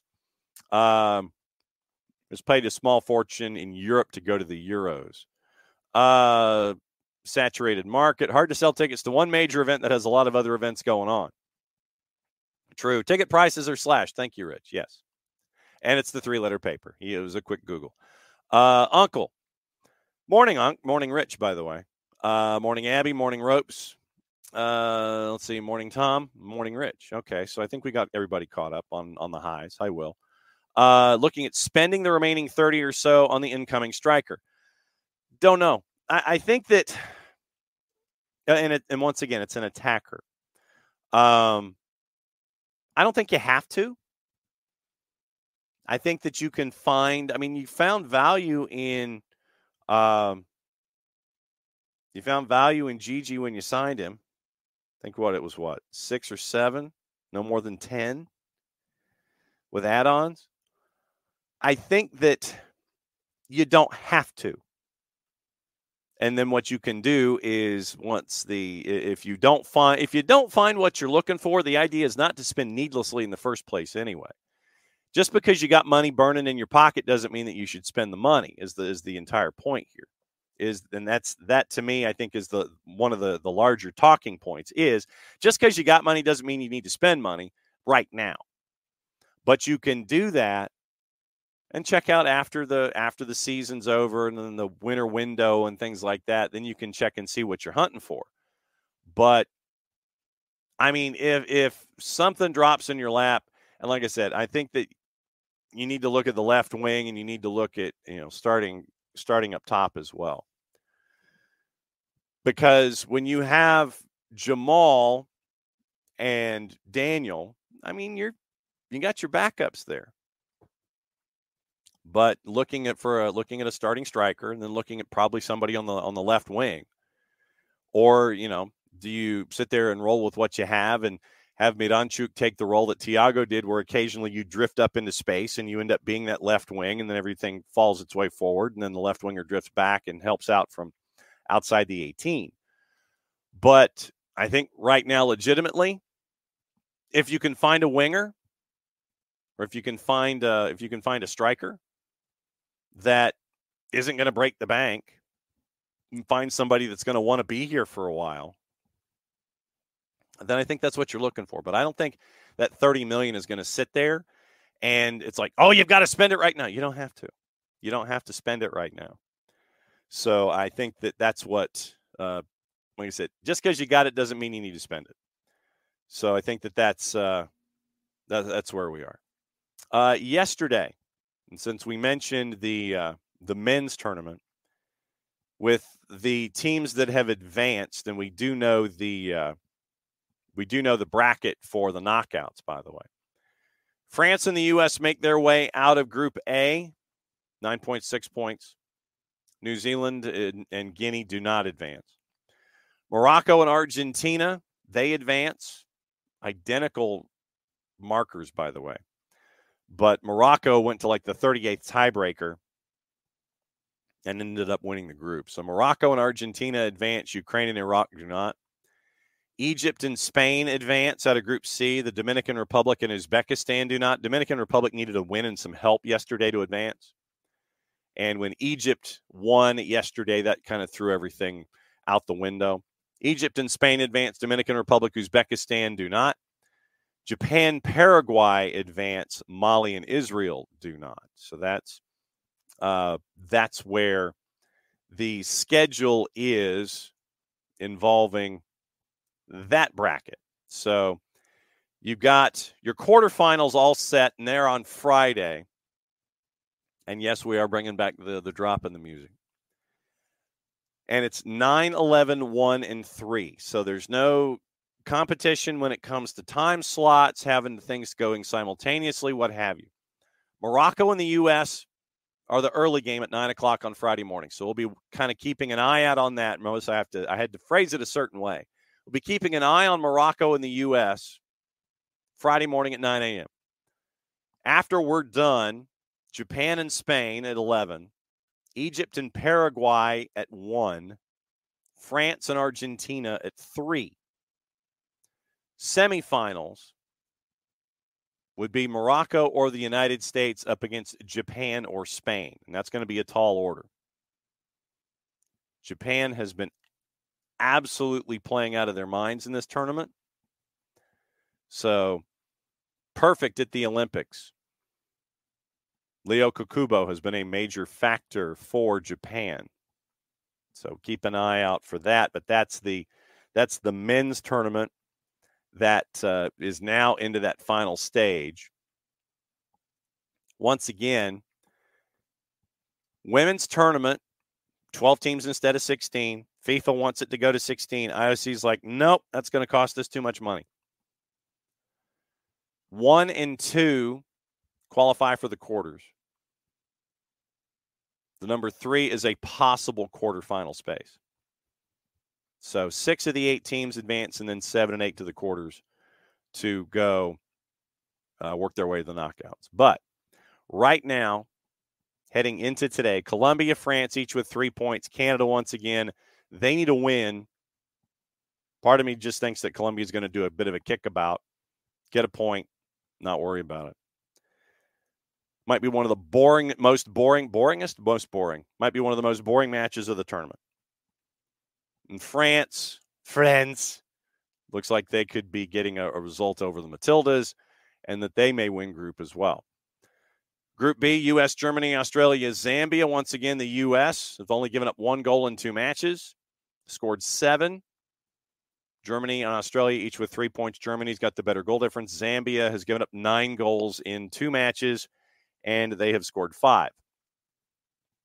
Spain, Japan, Brazil. Spain's got 6 points. Japan and Brazil have 3. Identical records. Japan has scored more goals. They've given up more goals.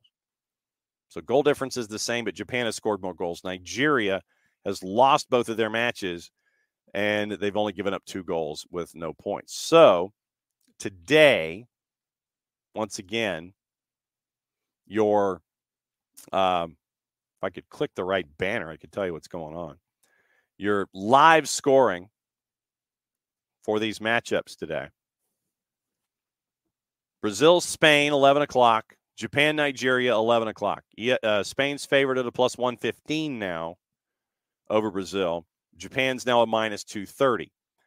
1 o'clock, USA's a minus 180 against Australia. Zambia is a big underdog, a minus 750 to Germany.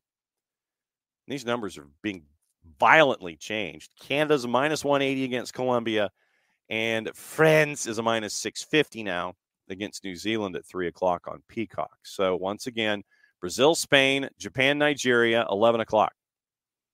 Telemundo has Brazil and Spain. Universo has Japan and Nigeria. 1 o'clock, USA Network and Universo and Peacock have the U.S. match. Peacock has Zambia, Germany. Universo has Colombia, Canada, and Peacock has New Zealand, France exclusively. So that's what you're looking at when it comes to the women's tournament. Keep an eye on all of that this afternoon. Okay, Unc. Would just be odd with all the messaging of we're going to spend into the window with $50 million to spend. We're going into the window with $50 million to spend and only spending 15. Yet you don't want to spend just to spend, but the messaging of expectations needs to be more clear. Well, I mean, at the same time, we've got that money, but I'm looking at it this way. Like I said, if the money's there, it's great to have, and if you get late in the window and nothing is, tickled your fancy, then I'm sure that the front office will come out and sit here and say, look, just didn't find a deal that benefited us in the ways that we thought it should benefit us, both financially and on the field. So just keep an ear out for all of that. But like I said, you got 19 minutes left. You got 19 minutes, 19 days left in the window. You got plenty of time. And I think that with the however much money is now left in the kitty, 35-ish, I guess. And by the way, did you see Barco's banger for Spartak Moscow the other day? If Miranchuk is, say, 15, so you're looking at 35. If the players are there, then you go after it. But I think that, and also, you're not going to, and visa processing on top of all of that as well. So I'm just being patient through the remainder of this window. And you've made your Miranchuk move which has been talked about forever.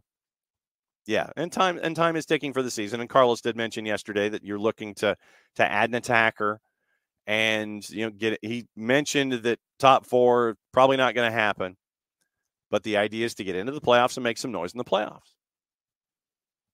So we'll see what happens with the 19 days left in the window. What you're chasing? Are you happy with what you have? You happy with how things are developing? But like I said, you got 19 days left in the window. And we always sit there and look at the windows and go, yeah, we're going to be looking at what we see there inside the window, and we'll see what happens. Youth national team. Youth national team got it done yesterday, and they advance. And Noah Cobb got to play yesterday, and it was good to see that on FS2. It was a bit of a grinder yesterday for them, and they did advance with the 1-0 win. First time since Sydney of 2000 that they're heading for the knockouts. First time in 24 years, men's national team heading to the knockouts. So that's one big note from yesterday with the win.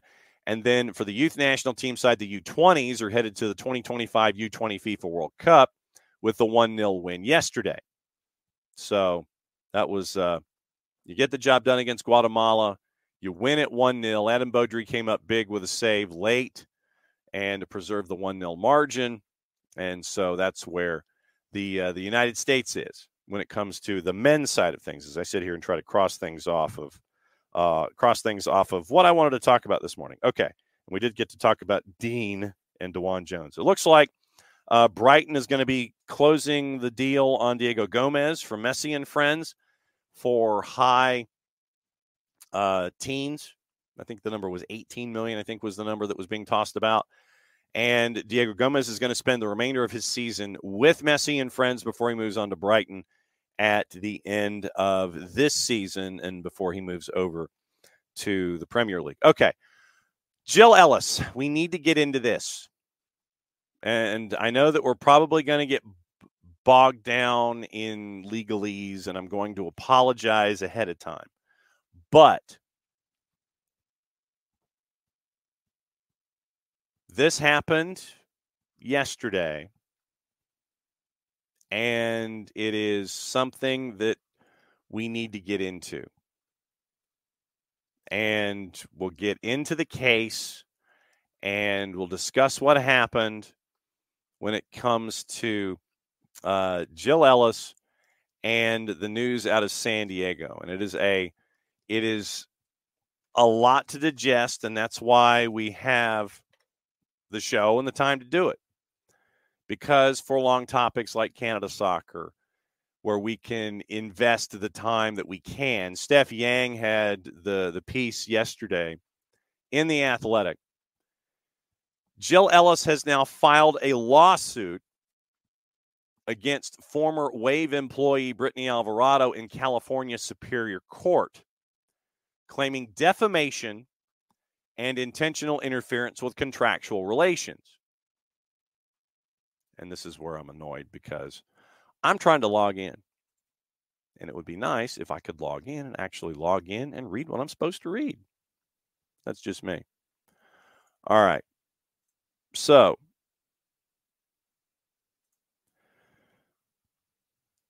Ellis's lawsuit is in response to Alvarado's July 3rd, and you'll remember this back earlier in the month. Alvarado's July 3rd social media posts alleging Ellis fostered an unhealthy work environment that included negative treatment of employees that, quote, demonstrated a complete disregard for employees' long-term mental health, end quote, and disproportionate dismissal of female employees. Alvarado called for the NWSL to remove Ellis from her position at the Wave. As a part of that thread, she included, and this is the Steph Yang article, included a redacted screenshot of an email that contained insulting language appeared to have a Wave employee email signature, which Alvarado alleged was from a Wave, quote, senior leadership member, end quote. The NWSL conducted their own third-party investigation into the allegations in February of April of this year, concluded there had been no violations of law or NWSL policy. NWSL also told The Athletic the email cited by Alvarado was sent from a Hotmail account by someone impersonating a Wave employee. Ellis's legal complaint alleges Alvarado made, quote, false and defamatory posts and also, quote, knowingly relied upon an obviously fake email purporting to be from a team executive to plaintiff Alvarado. Alvarado has not yet publicly filed a response to the lawsuit in court. When reached for comment, she directed The Athletic to her legal representation, Holton and Liberty. Casey Holton had a quote. I'm trying to read through it here. Her voice echoing the experiences of many calls for immediate and substantial change to protect both staff and athletes from further harm, not just a plea for justice, demand for safe, respectful, and equitable environment for all. Sounds like an email. Holton's co-counsel, Misha Starr Liberty of Liberty Law, testimony underscores the urgent need for reform within the organization to ensure that no employee or athlete suffers in silence. Pivotal moment for change, committed to supporting her fight for a workplace that upholds dignity, equality, and mental well-being for everyone involved.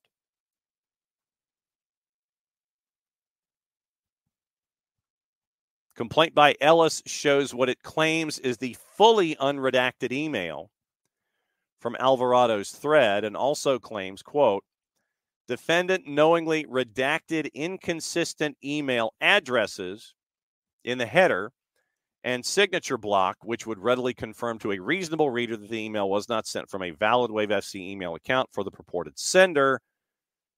And in parentheses, Wave Vice President and Head of Marketing Justine Freud, but instead was generated from a fake and unofficial Hotmail account, end quote. Ellis's complaint claims that Alvarado knew Freud's real work email address, which uses a team-specific domain, and that Alvarado had worked with Freud long enough, over a year, to know that the wording in the email was not consistent with Freud's manner of speaking, and therefore that Alvarado knew the email was fake, and, quote, instead knowingly redacted key portions of the email, parentheses, which portions would have readily revealed to a reasonable reader that the email is fake.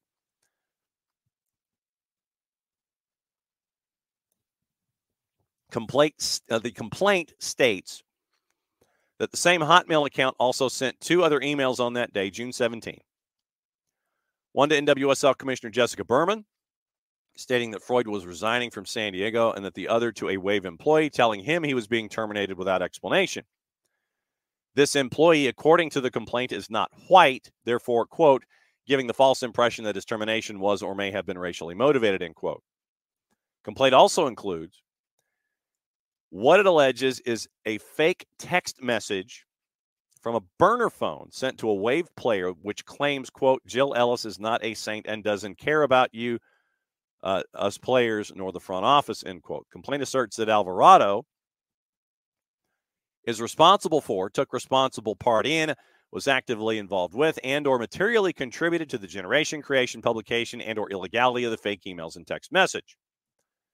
Complaint also addresses Alvarado's resignation from San Diego, which Alvarado said occurred on June 7. Complaint says Alvarado was not fulfilling her duties as video and creative manager, for which she was hired on March 20, 2023, listed instances in which it alleges Alvarado was unprepared for work or did not maintain professional boundaries with players. Examples include celebrating with players after games instead of recording content, and multiple instances when Alvarado fraternized with players outside of work in violation of Wave FC's internal rule requiring employees to maintain professional boundaries within the team's athletes at all times. Complaint says Alvarado was reminded about professional boundaries at least 3 times by the Wave's head of brand marketing and content and by its former general manager and by Ellis herself. Complaint makes several other claims about Alvarado's time at the Wave, including that she requested a private or quieter workspace, which the Wave said they could only accommodate through privacy screens and noise-canceling headphones, as opposed to a private office, and that Alvarado did not return club video equipment for nearly 3 months after resigning. Complaint also says Alvarado's statements have caused Ellis to lose speaking engagements for which she presumably would have been compensated, and the postponement of an honorary degree from a prestigious university. Complaint requests a jury trial for damages in an amount to be determined at trial, injunctive relief against Alvarado, preventing her from making defamatory statements. Now, circling back to what Alvarado mentioned on July 3rd, to give context to this. Once again, Steph Yang alleged on social media that the wave perpetuated discrimination against women, demonstrated a complete disregard for employees' long-term mental health. Now, remember, Casey Stoney was also let go as a part of all of the very, very, very busy season that San Diego has had this year. Post on Brittany Alvarado's account alleged more than 30 employees who were fired or quit since the team began operation.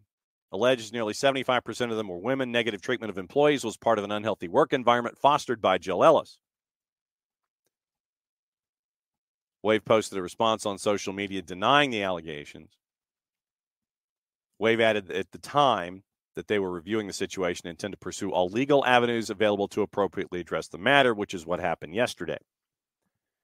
Alvarado further alleged NWSL has not fully implemented the recommendations from both the Yates report and the NWSLPA investigative report from 2022, which detailed systemic, unhealthy, and abusive work environments at both the league and club levels. Wave fired Casey Stoney on June 24th. 3-2-6 at the time she was dismissed, third overall in 22, league first in 23.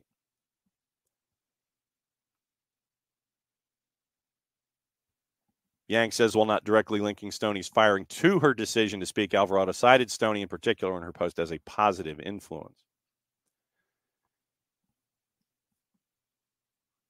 LaRue shared her support of Alvarado on the 280-character app at the time, back in early July. Courage of one person to start telling their story in hopes that more people will feel comfortable enough to one day tell theirs. So, Brittany Alvarado, back on July 3rd, and it's still up on her social media account.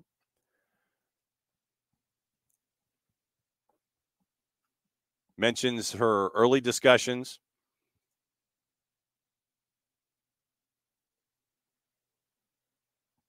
Mentions that Ellis, and this is Alvarado, Ellis has compromised countless lives to advance her narcissistic personal agenda, fostering an environment where abusive behaviors among her subordinates are allowed to flourish.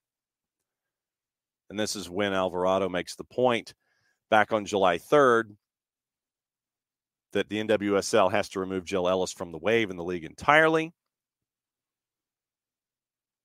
She mentions that despite my unwavering dedication to my job and the sport of women's soccer, I found myself trapped in an environment where my mental health was relentlessly compromised. It became agonizingly clear that to protect my well-being, I had no choice but to walk away from my dream job. Resigning wasn't merely a professional decision. It was a gut-wrenching personal sacrifice to prioritize my mental health over the career path I'd poured my heart and soul into.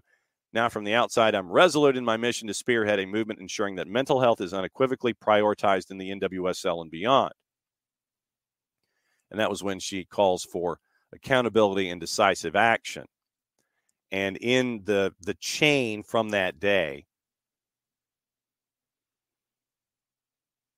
June 17, 2024, 10 days after her resignation, Alvarado posted to her social media. She said she received an email from a senior leadership member. These are the exact behaviors and personnel that have been consistently enabled under Jill Ellis's presidency. The headline, pathetic. You're the most pathetic person I've ever met. You must have no sense of work ethics or integrity. We are ecstatic, misspelled, that you are no longer with the club. Thanks. and then there's a JPEG that is not activated, and then below it says San Diego Way Football Club with the address that is attached to it. So that is where things stand with the update out of San Diego. And we'll have to keep an eye on this going forward with everything coming out of San Diego. So that was the update yesterday that Jill Ellis decided to file suit and see where things go as that continues with the back and forth with Brittany Alvarado.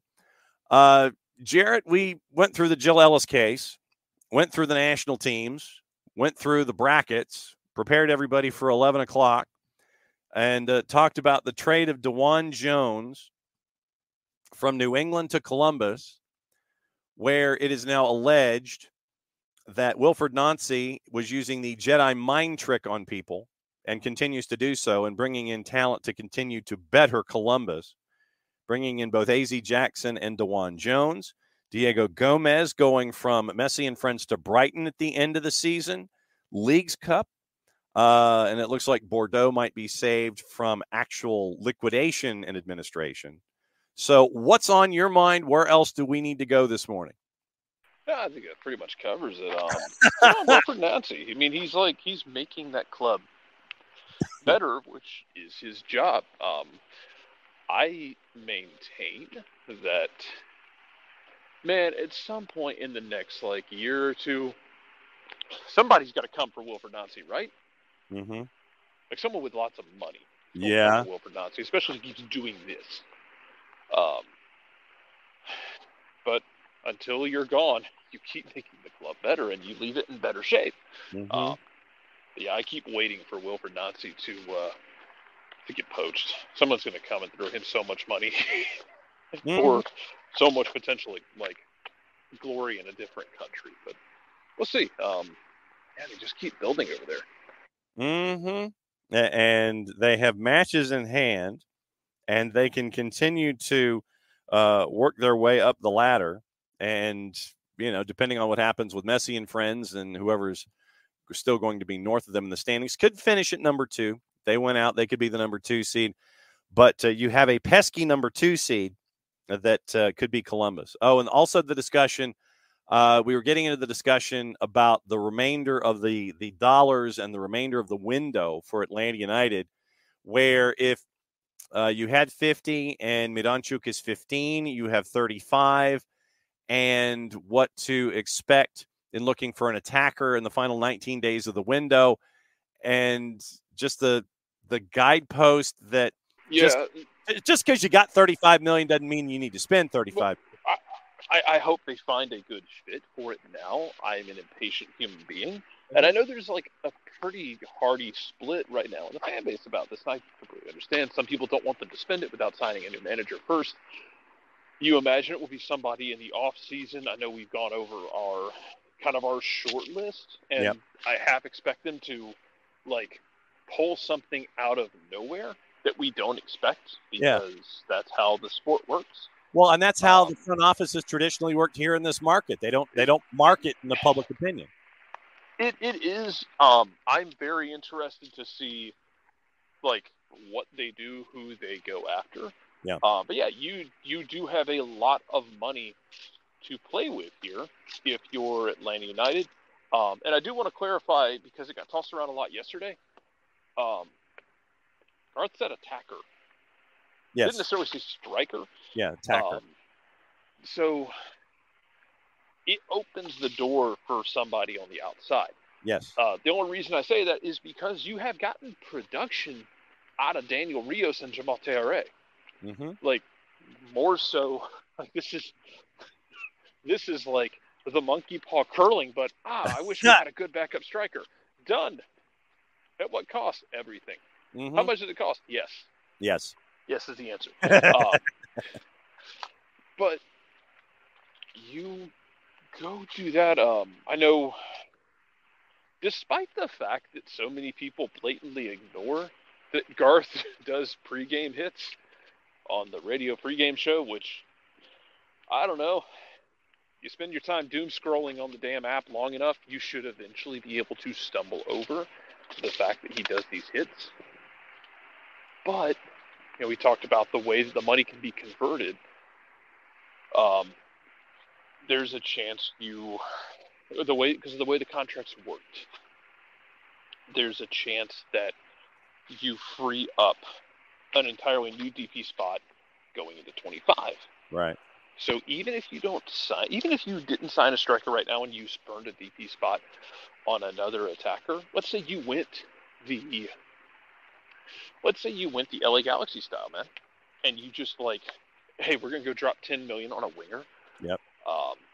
We're gonna try and recreate the Peck or the Paintsel kind of thing. Yeah. The what is it? Oh God. The 3 Ps. Yeah. But let's say you try and recreate that. The killer peas, as Keith Costigan calls them. You could potentially go get a striker in January if it better suits you, or you could go to get a winger in January if you go get a striker now. But it's no guarantee that it's an out-and-out 9, because maybe you try and improve one of those winger spots right now, and maybe you'll go get a different designated player in January. Maybe you do both in January. Just see what's available, because you do run the risk here of, if you don't want to just go shopping for the sake of going shopping. You need to find the right fit. If you can find it, great. If not, don't worry about it. Yep. And Unk is making the notification in the Twitch pitch about fan satisfaction is important. You got to put butts in the seats, and I think that if you are the front office and you show that you're making an effort, but at the same time being prudent about it, where you're not just spending money because you've got money to spend. It's like, that's the mix here. And I get where Unk's coming from with it, because I think you have to kind of balance this right now. Yeah. Because I'm antsy too. I want rumors. I subsist on them. I need them in my spider web. Need them in your... speaking, Get them so that in I can drain the life forces out of them and survive. Right. But yeah, you can't just go get somebody for the sake of getting somebody. You can't be a 9-year-old with $20 burning a hole in their pocket. Yep. You gotta I'm gonna go get somebody. You got to go get somebody who's going to work. Yeah. And ideally, you're shopping in a category where you can get guys who are so good they can.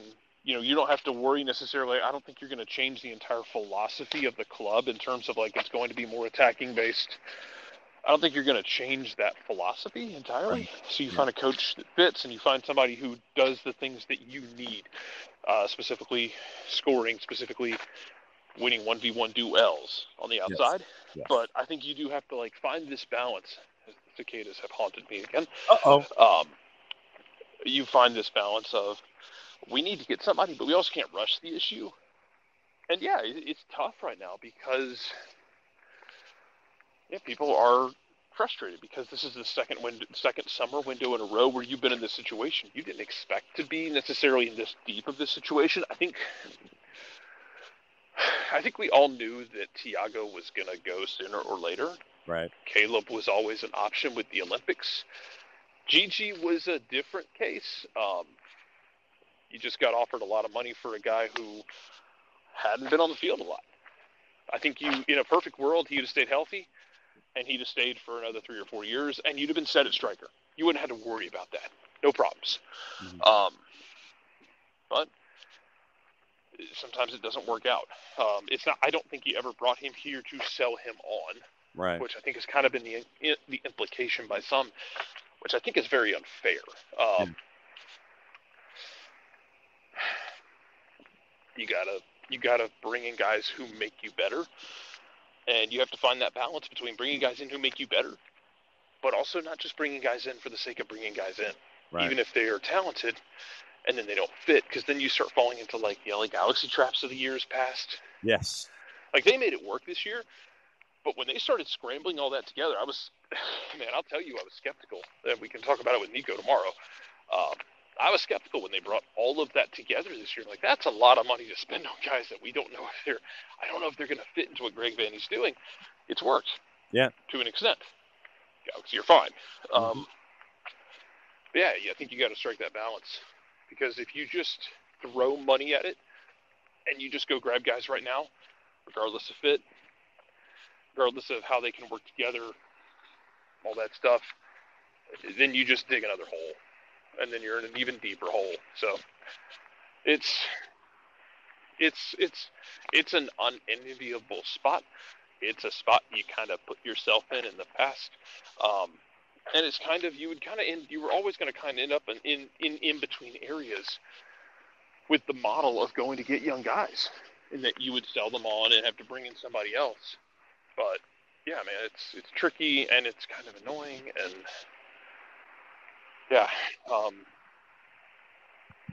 everyone getting mad at Leagues Cup hasn't helped right now, so there's that too.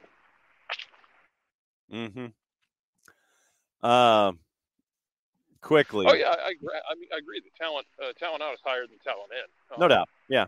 Right now, because you saw one of the best 10s that this league's seen, best young 10s that the league's seen, go out. Gigi went out. Sounds like he wanted to go once that offer came in from Cruz Azul. Yeah. Caleb, you always knew was going to be destined for bigger and better things. I still think you're eventually going to end up with, man, I don't know if Noah or Ephra are that guy, but maybe Jay of that homegrown who can hang around for like 7-8 years and just be a rock. Right. Because Jay has gotten better and better and better and better in the midfield, and I think that will continue. But I think you'll get to the point where you're going to have homegrowns that leave like that.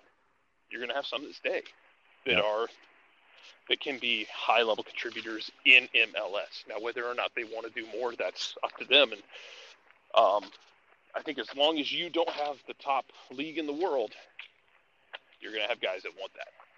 So it's tough with homegrowns. Like, you want to see them come in and contribute, but I don't know, it's kind of like having a kid. You want to see them be happy and successful more than you were.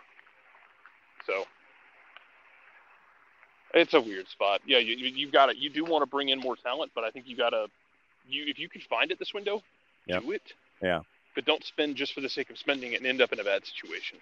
Right. It's a tricky spot. Yeah. And yeah, they kind of created it for themselves. Anyway, go ahead. I'll rant about Leagues Cup in a second. No. Go for it. You're on a roll. Oh, okay. To the same thing I said last week, or last Saturday night. If you have beef with Leagues Cup, that's fine. I have my own issues. I have my own issues with Don Garber. I think Garber is just ham-fisted about so many things, including his discussions about the Open Cup. Just absolutely shoved his foot in his mouth because he was too, lazy or clumsy talking about Atlanta playing against Indy and Mercedes-Benz and it being empty. It was in Kennesaw. Granted, it was empty. I was very disappointed with the turnout for Open Cup.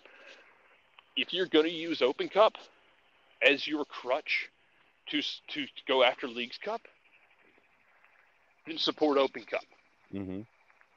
Go find a game near you for Open Cup. Yep. Doesn't have to be Atlanta. Go find these smaller games. Come with us to Silverbacks Park to sit in the middle of the screen and get made fun of as we're yelling at the ref. At the Red Wolves Apotheos game. Go find your local Leagues Cup games. Because a lot of the smaller ones will be easy to go and attend. They'll be cheap. They'll be fun. But don't use the Open Cup as your crutch to shit on Leagues Cup. Yep. There you go. And then not support Open Cup. Right. Do it and support Open Cup. I'm Choice fine C, with both choice C competitions. is okay. Leagues Cup is... Hey, Rich. Leagues Cup has its issues. I would love for them to play games in Mexico. Do it. Well, I think a lot of it has to do with the TV production aspect of it. It does, but I'd love to see them diversify it. Leagues Cup is objectively insane. Yes. For some reason, I don't know what happened. All these games have been nuts. Dane St. Clair made 45 saves last night. Correct, he did. Well, when you're down a man, you got to sometimes. Yeah, he went Old Tim Howard. Yeah. But it's Canadian. Maybe Tim Hortons? I don't know. But if you're going, like, if you want to just go after Leagues Cup, just slander it. I mean, here's what it is. It's absolutely a money grab tournament. I think it's fun, personally, because we've had insane games, and you're getting these U.S.-Mexico crossover matchups. Even the inter-league matchups have been wild. Like Atlanta-DC was drunk. DC begged Atlanta to win that game, and Atlanta, and to an extent, Josh Cohen decided that, we'll just not win. Yeah. You've had chaotically fun games, but if the concept of the tournament itself is what gets you, that's fine, but then just go after it. Don't use Open Cup as your crutch to do so, and then not actually give a damn about Open Cup and only pretending that you care about Open Cup. Actually care about it. Because a lot of people were not at their Pink Stadium. And I get it, like, there is, like, a lot of people annoyed by the form of the team at the moment, but, like, Open Cup is a different animal. And if you want to send a message to the league about Open Cup, you got to support it in some way, shape, or form. Because I disagree with Don Garber about certain aspects of it. Yes, could U.S. Soccer do better with Open Cup? Absolutely. U.S. Soccer trips over their own dick a lot with Open Cup, like a jarring amount. But going out and, even if it is smaller games, even if it's your local games, supporting Open Cup can help, I think, send a message to them as much as protesting Leagues Cup. And I don't want to see Open Cup used as this hollow, shallow prop by people to protest Leagues Cup and protest Don Garber. Don Garber does enough sticking his foot in his mouth at times that it's easy.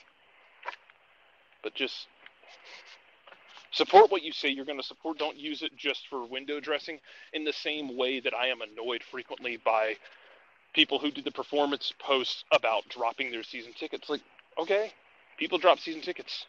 Things happen in people's lives. Things that we don't understand. Yep. Things that we don't talk about. Things that we don't know about. Personal issues happen. Life changes happen. We drop tickets all the time. We gain tickets all the time. It happens.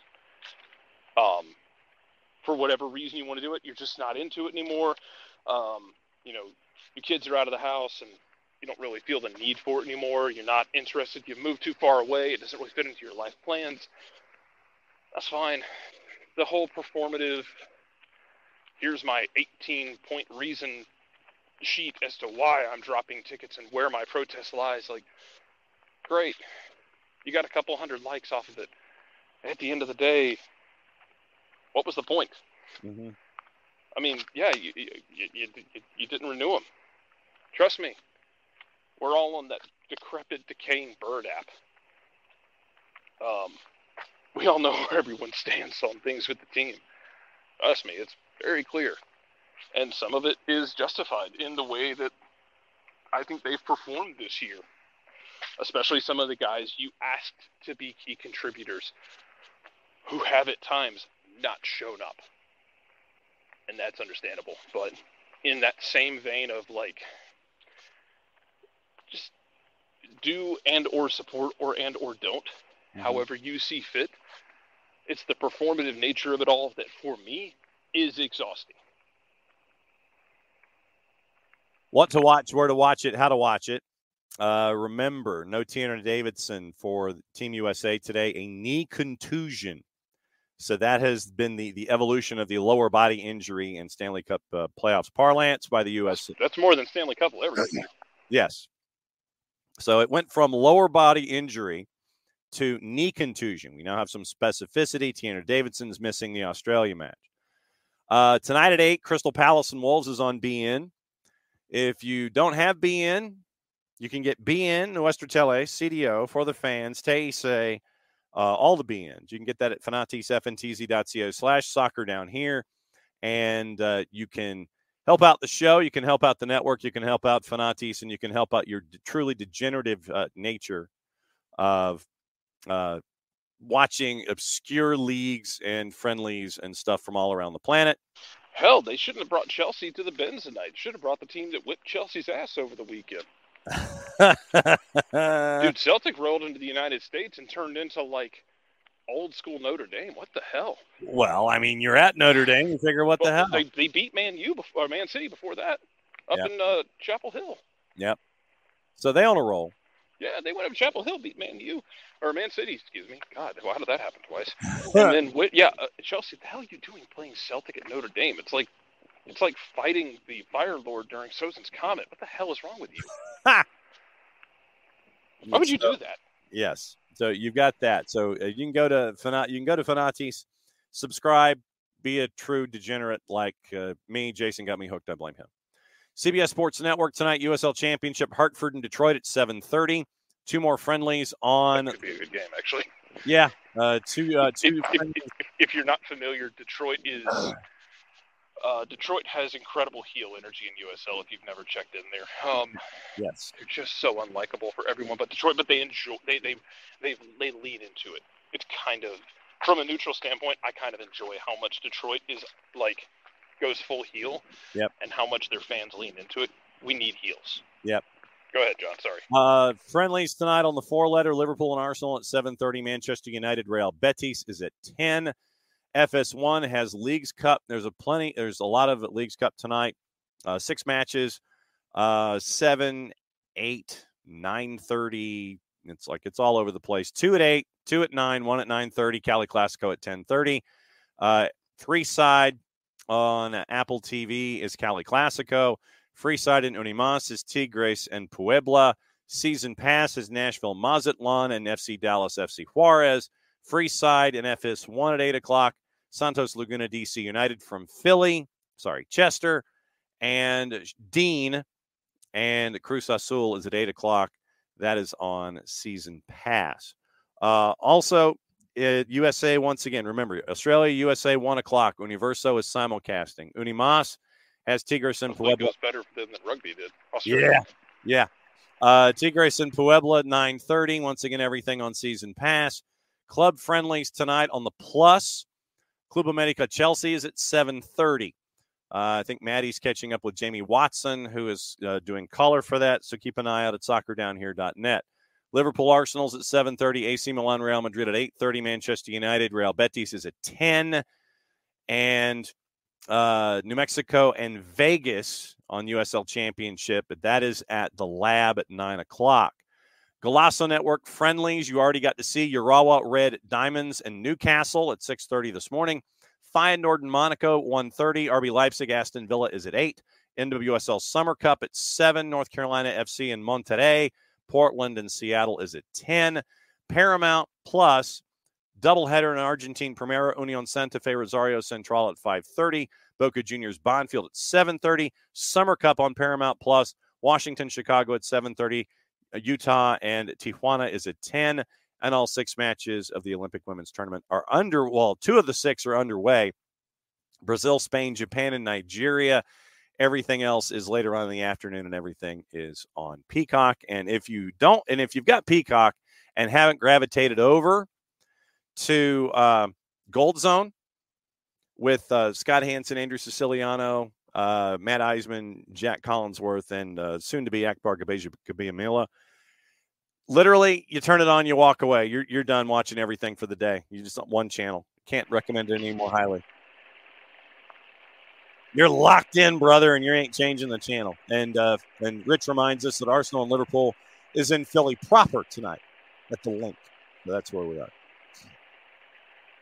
And Tom is like, my favorite's the whiny. They don't care about us. They don't care about winning. They just care about money posts. And Tom says that cracks him up. So, all right. Anything else on your mind before we get out of here and are back in less than 22? Yeah, I'd like to talk about how Cedric takes it near the end zone. And she'll run it out. Runs through a tackle.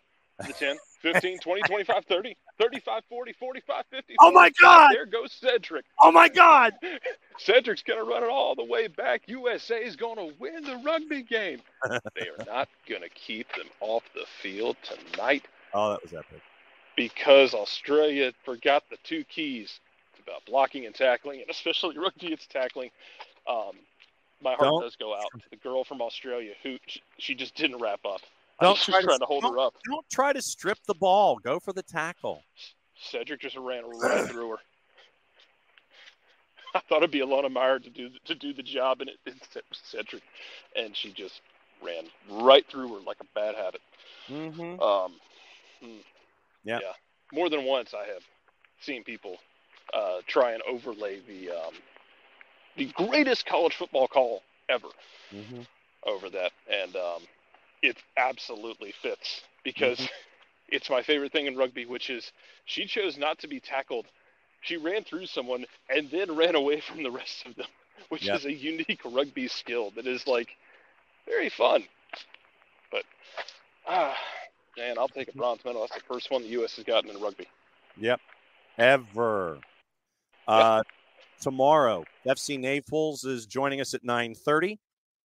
They've got a coach and technical director in Matt Poland, and we'll see if that turns into a party line or not. So FC Naples coming into USL League One starting next year. Now that they've got a coach and a TD, they'll be joining us at 9:30, and then it's Nino and Nico joining us at 10 and 10:30 to shut things completely and totally off the rails on a Thursday. We'll keep you posted on what's going on in all of the Olympics, in all of the news. And then remember FC Motown joining us on the Friday show to talk about the NPSL final, waiting to see if we can secure both Seacoast United Phantoms on the other side of the USL League 2 final and our friends at El Farolito. We can find out and spread the gospel about truly fantastic Mexican food in Northern California and how it's tied to an NPSL team chasing after a championship. So it's going to be fun. And looking forward to seeing folks tonight for Chelsea and Club America. And we'll talk about that tomorrow, too. Keep an eye out for all the reporting that we have at soccerdownhere.net. Jarrett, since you are there, whistle us out of here.